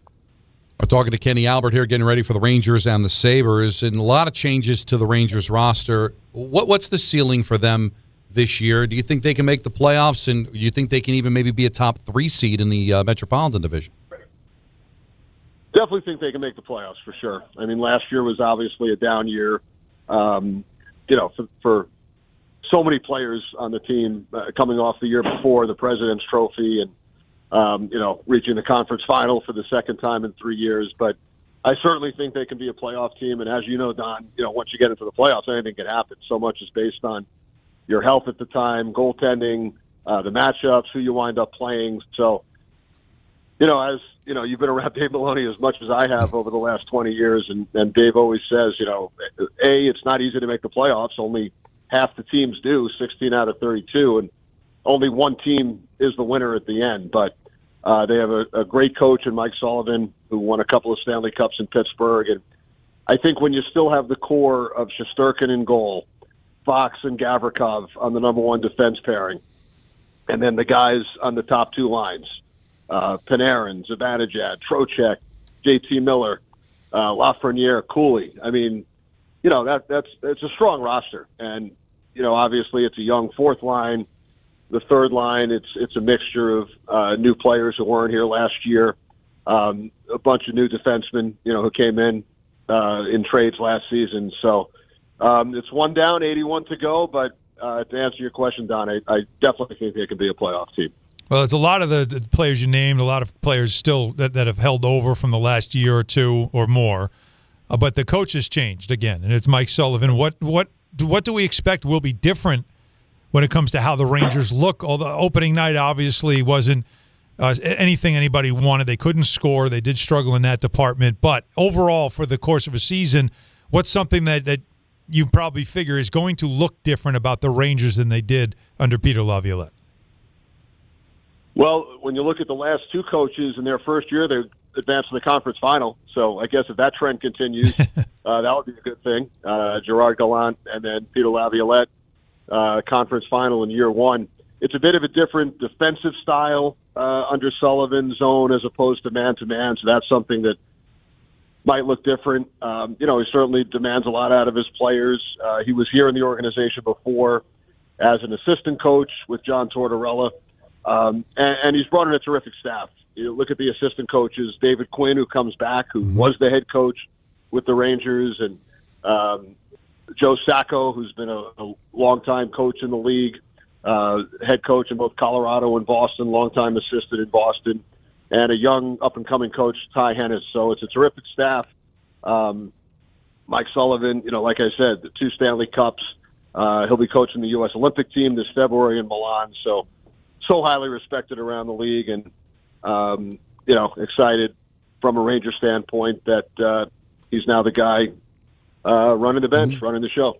Before we let you go, Kenny, this is an information question, but also advice for me, too. I mean, you've been doing television for a long time, going back to your days even on Fox and NBC and now on TNT, NHL-wise. What is the biggest adjustment that you're going to have to make from calling a Ranger game on radio as opposed to now on television? Right. It's a great question. And like you said, I've gone back and forth through the years, doing Rangers on the radio for 29 years, but also doing national games for, almost that same amount of time. Fox in the late 90s and then NBC for many years and TNT, for the last 4 years, going back and forth between television and radio. And I was in Vegas last night for TNT and here in Buffalo tonight. The biggest adjustments, and I was talking about it with Dave Maloney because it's an adjustment for him as well. He's done some games on television through the years, but not a heavy volume. From a play-by-play standpoint, first of all, you give the time and score a lot more on radio because the viewers can't see it up on the screen. You don't have to give it as much on the TV side. There's more time for the analyst to get in during play. You don't necessarily want the analyst to be yucking it up when the puck's in the offensive zone because if there's a scoring chance or a goal, you don't want to miss the call. But on radio, Don, as you know, for the last 20 years, while the puck's in action, on radio, the play-by-play person is pretty much calling the game for the entire time. Now, if there's an icing or if not a lot's going on in the neutral zone, you might pause and let the color analyst come in for 5 or 7 seconds. But on TV, there's more time for the analyst to come in, and it's a little more conversational than it is on the radio side. But on the radio, it's so much about description. Where's the puck? Near corner, far corner, left point, right point, center of the ice. You don't have to use a lot of those words on the TV side. So you definitely pull back as far as the call on television. Well, Kenny, man, have a lot of fun. I'll be watching along with everything else. They took the first Devil game from me. They put it on ESPN Plus, so I got to wait for my first game until Tampa on Saturday and with all the football and stuff. But, best of luck, man. You've always been tremendous to me, and I appreciated all the help that you've ever given me. And unfortunately, I'm not going to see you until March because the NHL schedule decided let's keep the Devils and the Rangers away from each other until late in the season. So hopefully I'll see you way before then. Well, we'll look forward to seeing you in March. And like I said, it was great being teammates for the last 20 years on the Rangers side and have worked so many Knicks games with Alan on the television side and had so much fun during each and every one of those as well. So keep up the great work with the show. Alan, have a great Knicks season. Don, have a great Devils season, and we'll see you along the way. All right. Good luck tonight in Buffalo. Kenny Albert, the television voice of the New York Rangers, along with Dave Maloney. What they did was they blew up the television, the radio booth. Blew it up, all right? Because no Dave, no Kenny, no Don. But a new crop of people, and Alex Faust is doing a lot of the radio with it, and he'll fill in for Kenny on television because Kenny's got a lot of balls in the air. Yeah, but we said this when it was announced, though. For Kenny, it's like he literally was preparing for this since he was a little kid, recording. He would watch the games on a tape, do it on a tape recorder in his bedroom and play it back. Like this is always what he wanted to do. So it's so cool to see that, just like it's cool to see. I don't get to do games with him, though, which I miss, because what he was saying about on TV, when you let the analysts get in a little more, the thing I loved about doing games with Kenny on TV, he let you go. Yeah. Kenny will let you go. If you got stuff, go. Yeah. It's great. And also, congratulations to Alex Thomas. Alex Thomas is the Hartford announcer. He is going to be filling in for Alex, who's doing baseball, so he'll be on the radio call with Dave Starman, who does a great job covering hockey, and we love him, and he's now going to be replacing Dave in the radio booth. And Dan Grassa is still involved. He'll be doing the pregame coming up at 6:30. ENN is next here on ESPN New York.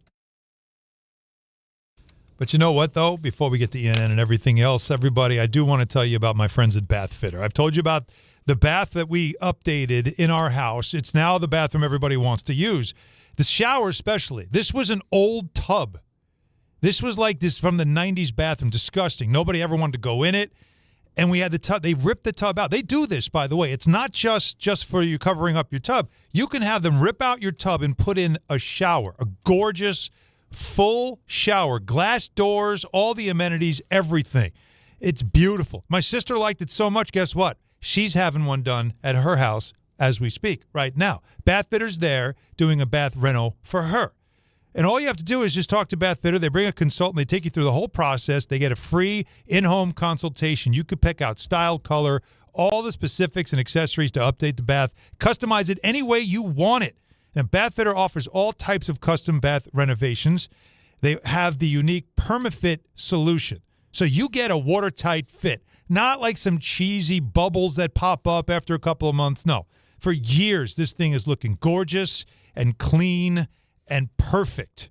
No money down, no payments, no interest for 18 months. No interest until April of 2027. So this is the time to get that project done that you've always wanted to do. You don't need to do the whole bathroom. Just get that bath updated. Bath Fitter is the way to go.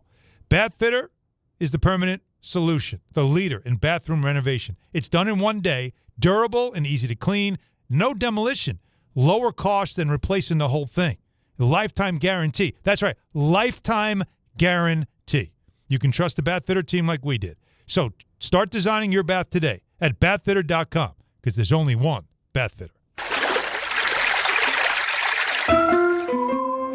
Hey, this is Jalen Brunson. Jalen Brunson for three. And this is your home for New York Knicks basketball. This is 880 ESPN. WHSQ and WCBS FM HD2, New York. Now let's take a look at the traffic with Brandy Scott. Thanks so much, guys. I hope you have a great rest of the night. We're going to start off in Jersey. Giants are hosting the Eagles over at MetLife Stadium, hitting the brakes on the Western Spur in both directions, heading into the Meadowlands. Route 3 westbound, a packed ride heading over to the stadium. Delays there, go back on to westbound 495. 208 southbound at a standstill heading into Fairlawn. Car fire right before Fairlawn Avenue. You're jammed and backed up into Wyckoff. Inbound George, really not too bad for both the upper and lower decks. No easy way to the outbound side, not even the Henry Hudson going to help you out. Cross Bronx westbound, solid from the Bruckner through to underneath the apartments. Outbound Lincoln going to run you an hour. Outbound Holland over an hour and a half. If you're heading over to MSG for preseason basketball, Knicks are hosting the Timberwolves. Definitely don't want to drive into Midtown. You're slammed on both the east and west sides. Mass transit going to be your best bet tonight.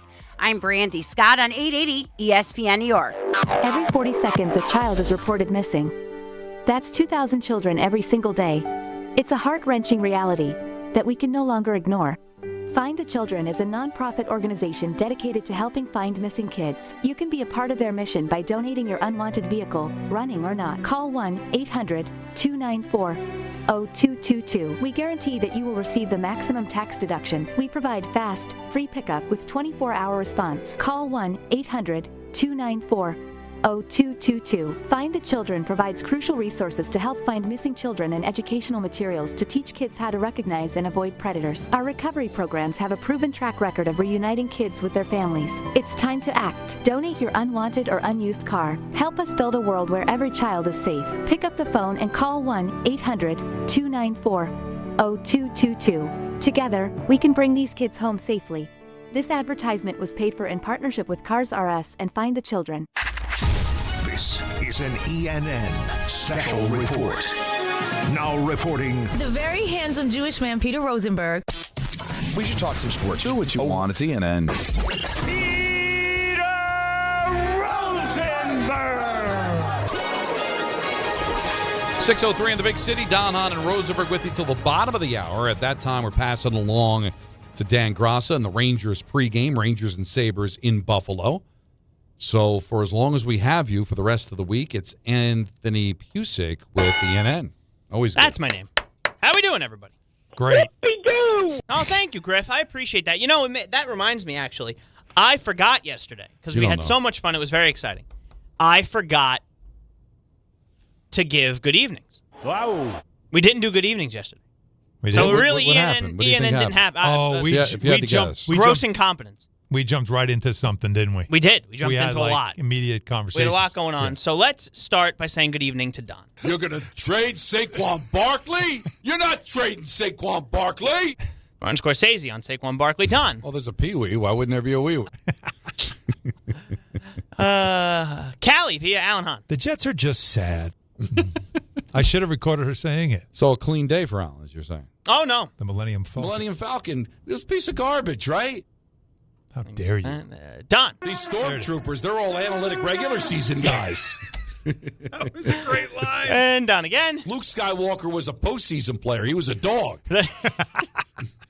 Luke Skywalker's Ernie Clement. I think a lot of the baseball / Star Wars fans really love the analogy. It was a big day. I can give a good analogy. By the way, I give good analogy. It's gonna end up being one of the better videos that we've ever had.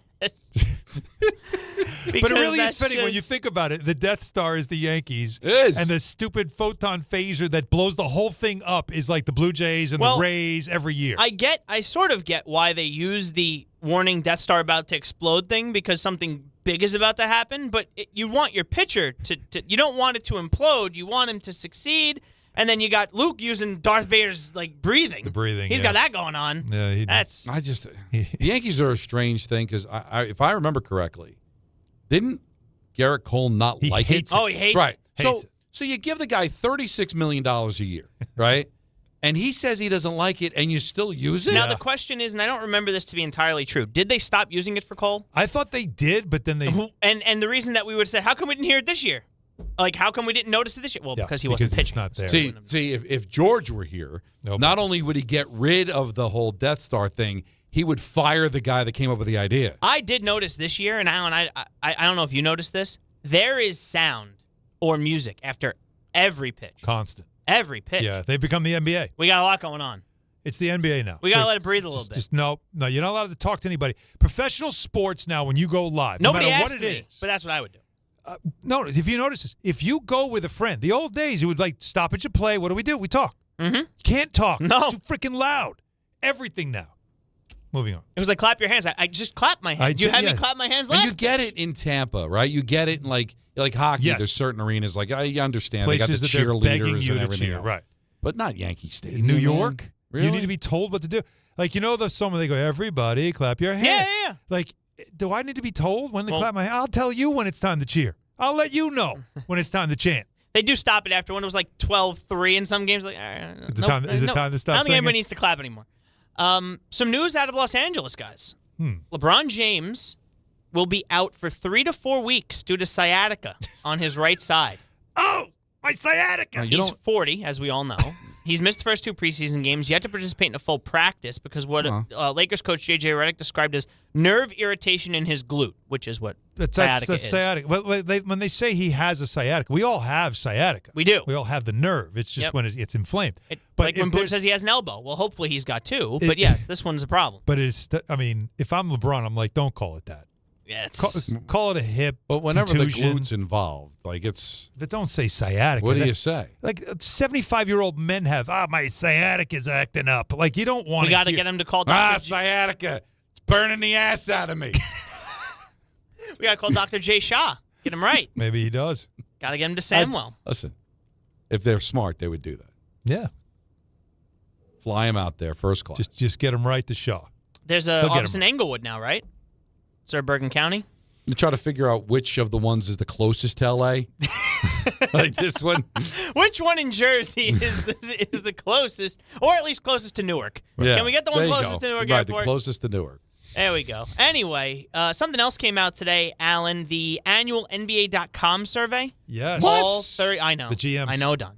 All 30 of the league's front offices participated. Now, your team, the team that you root for, that you work for, you cannot vote for them. Can't vote for anybody or your team. The highest percentage that anybody can get is 97% in any category. Mm-hmm. Who do you think they tapped to win the NBA? Who had the most votes to win the NBA championship? Thunder repeat. Yeah, I got to be. That is correct. Mm-hmm. They were tapped to defend their title, with 80% of general managers across the NBA picking OKC for the second straight year.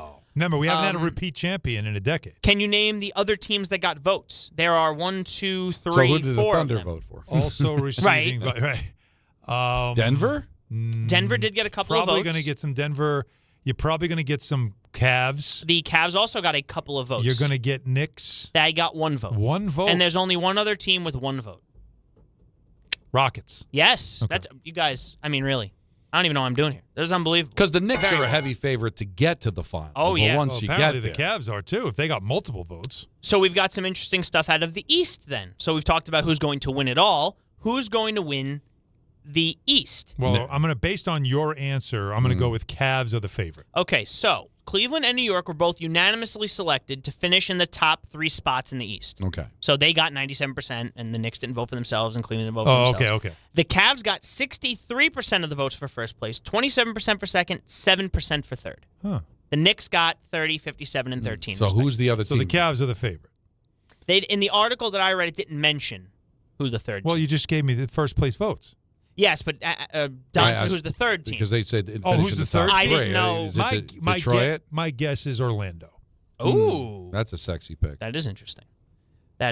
And then we got one more from this.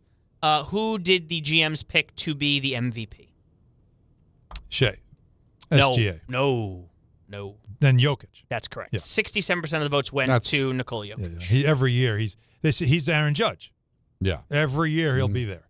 And there is a vote. 83% of the votes a player GMs would want to pick to build their franchise around, start a franchise with. 83% of the votes went to this player. 83%? 83%. Luka? No. SGA? No. Mm-mm. Younger. Oh. No. Cooper Flag? Nope. No. Not that young. Oh, no. Number 1 overall, though. Oh, my God. Wembanyama. There you go. Oh, that makes Second straight year that was the selection. I've already forgotten that he exists until I see him again. Trust and then I'll me. be like, oh, my God. You won't. He grew, by the way. He's taller. Oh, great. No, seriously. He didn't need that. He's taller. That's fantastic. He's stupid. Good for him. I thought there was a second I couldn't see the sun. Wait a minute. So I called 7 games, and I'm one of them was a Spur game. So I'll be able to tell my grandkids I called a Wemby game. Right? That's going to age pretty well. You would think, you right? Would hope so. That is pretty good. You would expect it to. It'll age better than like Sean Bradley. I would think. Well, listen, Sean Bradley was in Space Jam. He was. All right. That's not true. nothing. And I don't remember me seeing Wemby in the second one. He wasn't in Space Jam? When they make Space Jam 7. No, it was Space Jam 2, the ill-fated one with LeBron and his sciatica. He wasn't in that one. Yeah, but you know why? He was like, I'm all set. He needs LeBron's special stuff. He said, I'm good. I'm not going to be in that. Yeah. Guys, I don't know if you know this. The Jets are in London. Yes. Left on Monday. They left on Monday. And Bart left on Tuesday. And Jacob just... Yeah. I love what Jacob did. Totally outed him. Just outed him completely. I'm disgusted. That whole thing. See, I believe it is Carlin and Dan on Bart and Carlin tomorrow. Huh. From 10 to 1. So Dan and Carlin. Dan and Carlin. And Carlin is, I believe... On assignment. In Washington. Yes. Because the Rutgers, I think, plays tomorrow night, if I'm not mistaken. Well, you know, those Big Ten clashes. Against the Huskies. Against Washington. All the way in Washington. Who better to call Rutgers and the Huskies? No, you're not. No, you're right. No, you were right to think that. What Big Ten schools in D.C.? However, now you're on the West Coast. So we got that going for us. With the Georgetown football team? I couldn't think of one.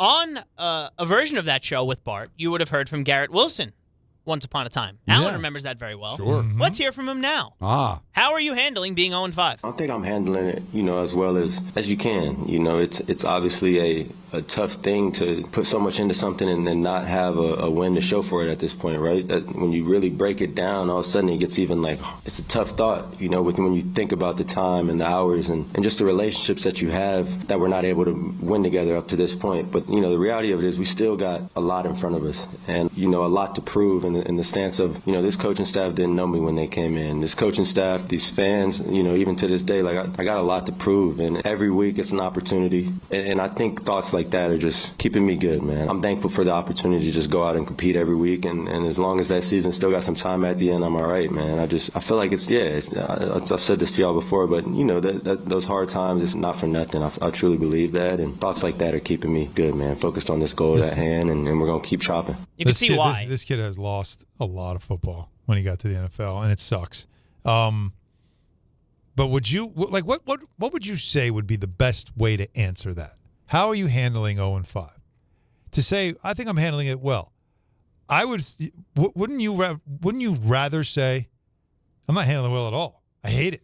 It sucks. It's a loaded question. I'm not faulting the reporter that asked. No. It's a legitimate question, a good question, but it is loaded in the sense. But wouldn't you rather the answer? Like, how would you answer it, Don? Would you say I'm handling it well? Because if I say that I'm handling it well, it sounds like I'm cool being 0-5. Yeah. If I say I'm not handling it well, I'm pissed. What, you can't handle adversity. No, I don't. So you got to find the answer is no. I'm red hot about being 0-5. I don't want to be 0-5, but I believe in my coach. I believe in the process that we're doing here, and we're going to change that. But I don't like losing. Yeah. Unfortunately, he could say I'm used to it. He didn't say that. No, but that's why I said when I listen to him answer it, he has talked so much about losing. He's almost like expert at it, which sucks. No, and I tell you, it kills you. I hate it. It just ruins your confidence. And now I'm just wondering, I don't know if he's been asked this question, but the other question would be, do you regret re-upping here? Signing that extension. Well, no, I mean, they brought in his guy, Justin Fields. No, I think the answer would be no, I don't regret it. Yeah. But. Yep. It'll make tough. the winning that much sweeter, Don, when it all that's what they've turns. been saying for a long time. This was interesting. We didn't get to it yesterday. Why not? I want to know why. Because, again, that 4-hour show, what are we doing? It really is a me thing. I didn't get to it. But Justin Fields was asked about, I believe he's one of it takes him the longest time to throw in the league, or it's he has the highest time to throw in the league. And they asked him about that stat, and he wasn't really interested in answering it. I'm not sure. I don't really look at stats, if I'm being honest with you. I'm not on social media, so I have no idea. My job is to put as many points up on the board, whether that's the least amount of time to throw, whether that's the most. But if I'm being honest with you, that's not a good indicator, because you got guys that scramble and then they account that. So it's like, pocket passers are going to have the least time to throw because they scramble the least. I remember one of my years in Chicago, they said I had that longest time to throw too, but at the same time, I'm scrambling behind the line of scrimmage, so of course they're going to count that. So I don't think that's a credible stat, so to say, if I'm being honest with you. A part of the QB position. Right? Well, sounds like he's faced this before. First of all, him going, I don't look at stats, and then he adds, I don't look at social media. Where did social media come from? So I don't look at stats. I wouldn't think it's a social media stat. I would think it's just a stat. But that's him knowing that he probably saw it on social media. Mm-hmm. Exactly. He showed you he's very sensitive to this specific thing about his game, and he had, not only did he say, I don't really know, then he explained why. Well, you scramble around a lot, you're going to have the ball. Blah, blah, blah. So he's thought about this a ton, and it really bothers him. Well, they asked his offensive coordinator, Tanner Engstrand, today, is Justin Fields holding on to the ball too long? I think he's getting rid of the ball at the time in which the play is telling him to get rid of the ball. Again, I think we talked previously, if we're trying to push the ball down the field on a play action pass, when do they start the stop clock? That's going to take a little bit longer as opposed to throwing quick game and throwing a slant or throwing an out route. So when we want to try to utilize some of those plays, it is going to inherently take a little bit longer for him to get rid of the ball. But is he sitting back there and just hanging onto the ball in the pocket and drop back pass? I really don't believe he is. And he is correct. With the guys that can utilize their legs as a weapon, it is going to increase the time to throw a little bit at times. Well, here's my question, because the law of averages, and we all know it, is that eventually, if you have a long one or short one, it'll eventually come out to somewhere in the middle. If he is on the farther end of he is taking longer than anybody else to throw, maybe they're right. Maybe it is that the play action passes are making him hold on to the ball longer. Does that mean that he's not in the pocket throwing at all? Is he never in the pocket? Rarely. Yeah. Does anybody view that as an issue? I wouldn't talk. See, to me, the stat that I have, the problem I have with him is not time, how long it takes him to throw a ball. It's accuracy. Right. That's it. I don't care if he took 8 seconds to throw a football. His accuracy is my biggest concern. How many times he throws behind a receiver? How many times it's just off just enough for it to be difficult to catch or cost you yards after? That's overthrowing somebody that is wide open. Mm-hmm. Plays that worked, but because you missed the throw, it didn't work. That's the stuff that I'm concerned with, not how long he's holding the ball. Steve Wilkes, D coordinator. How difficult is it at this point in the season for the defense to find answers? The one thing that I've learned coaching for 30 years and being in the NFL for 20 is to respect this game, right? And what I mean by respecting the game, you respect the men and some teams women who put the time and effort in, coaches and players, and understanding that each week is its own entity, and we got to find a way, and we're still chopping wood. And the thing that coach talks about, which is repetitive in everybody's room, is just the consistency and the detail and the focus. Yeah, I got to play. We can play this. We've done a lot of great things. Can we just stop with the cliches? Listen, I like Aaron Glenn, but we got to stop with the, big ships turn slow. Chop wood, carry water. Chopping wood. What's the other one, though? The Legos. The thing I had the chopping wood, the Rutgers uses that. Keep chopping. Keep chopping. Have the axe and everything? Not chopping wood. We're playing football. There's the problem right there. Listen, if I need a tree down, I'll call you, but I need to win a football game. So maybe stop chopping wood. I don't see any wood on the field. Maybe stop, drop, and roll. Maybe in London they have wood. Maybe I missed it. I missed it last week. Did they have wood on the field in London? But like him talking about giving me the whole, how difficult. I love when they give the resume when they start a sentence. When they start giving you the resume, they know they're being questioned and they want to remind you how much experience they have. Well, somebody like me, it's been in the league for 20 years, been a head coach 3 years. Like when they do that, that's almost like letting you know. Like, I need to remind you my experience because clearly you don't respect me. And it's like, well, it's not that I don't respect you. Is that everything that your defense looks like is not respectable. For the sake of Jet fans and us, all these coaches are preaching patience to us. I hope they're right. Because at some point, you would hope that this big ship turns. Who do you think they're preaching patience to? Themselves. Woody. Yeah, no. Don. There's one guy. Because it keeps coming up, man. Like I'm all for being patient. I think it'd be ridiculous to let him go after 1 year, but Woody's a wild card in this one. If he gets to the point where it gets really embarrassing, because there are some winnable games on the slate, right? They got Carolina coming up. You get to play Miami again in your own building. Yep. Like, will there get to be a point where Woody gets his fat hands on this? Or was this a collective, like, hey, guys, it's not going to be good. Just let it be. But I really believe the guy they're trying to convince more than anybody else, not the fans, not the media, not the players, Woody. Eric Spoelstra of the Miami Heat will be the new head coach of USA men's basketball. That's a nice position. I like this. That is a nice hire. And I'd be remiss with only a couple minutes to go. What do you mean? We are taking you to Rangers Sabres at the bottom of the hour with Dan Gross on the pregame. They'll hold puck drop. Yeah. I think they'll hold puck drop, but I don't even want to ask about the Rangers here. Don, you're not on the game, but on ESPN Plus, the Devils are down in Carolina to take on the Hurricanes. What do you expect from the Devils tonight? Well, 7 of their first 8 games were against playoff teams from last year. And the one that isn't is Columbus, that everybody loves as being a possible playoff team this year. Yes. Carolina and Tampa, take a look at the stats. They are not good against those two teams in those first 2 games. So we're going to find out right away. Yep. They're relatively healthy. Pesci, not 100%, but he's going to play tonight in Carolina against his old team. I like this team. I got to see a lot of them in training camp. I think if they stay healthy, Heischer and, of course, Hughes. Dougie. Dodonov was a great pickup. Dougie Hamilton on the power play. He's got to stay healthy. They had the best collective special teams in the league last year. So if they could do that, plus the additions offensively, I think Markstrom's a tremendous goaltender. I think this is I think they finished second in the division. I think Carolina still wins the division. Carolina wins. But they finish in second. I like Ehlers on that Carolina team. I think at some point, Andre Miller, I think, is a good addition for them too. Yeah, I think he's going to be a good piece on that defense. I love it. You're right about Ehlers. I like Ehlers. I like Ehlers a lot. Allen, we saw Pittsburgh a couple days ago. Now the Islanders get to play them in their home opener. What are your? We talked off the air.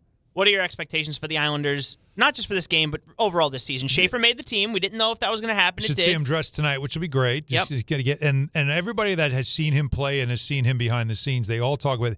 They think that he's going to be a Norris Trophy winner at some point. Like that he's got that kind of game feel for the game and all that stuff. So there's an excitement about what he can be, a little bit of future, but there's a lot of past on this roster still, especially on defense.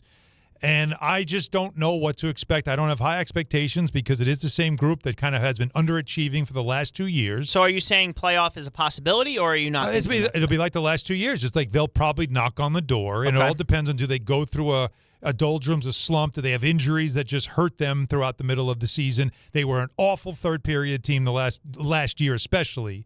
They just don't know how to close games. That all has to stop. So you're waiting to see will the talent on this team have one more run in them, or are they going to stay country club and just be that team that is easy to play against too often, and it's really going to be more about the future with what they have going forward? Not that anybody's interested. I do have a play tonight. I do. Oh. We don't have ice picks yet. We should soon, I would hope. What I'm feeling. Well, the season started. Why don't we have ice picks? I don't know. I'm waiting for a sponsor. Maybe tomorrow. Right. I have Minnesota St. Louis no goal first 10. I think I'm the only person that consistently. He loves the no goal. Well, first of all, they're usually plus money because if you look at it, a lot of the times before that probably around that first period break, that first break you get, you probably have a goal. Yep. So it's very often that I don't hit them, but the last 2 nights I've hit one. So why not tonight? Minnesota, St. Louis, no goal first 10. That is my play for tonight, and that's ENN. Yeah, that was very outstanding. I'm looking forward to it tomorrow. I'll be in Tampa. That's exciting. Alan is here. I'm running to the Garden right now. That's right. You're headed to the Garden for the preseason game. Yep. Enjoy the Giants. Enjoy all the hockey. Enjoy all the baseball. Should be a lot of fun. Dan Gross is going to be coming up next for the pregame of the Rangers and the Sabres up in Buffalo. And again, I'll talk to you again tomorrow at 3 o'clock from Tampa right here on Don on Rosenberg, ESPN New York. Is the Michael K. Show. Why do they continue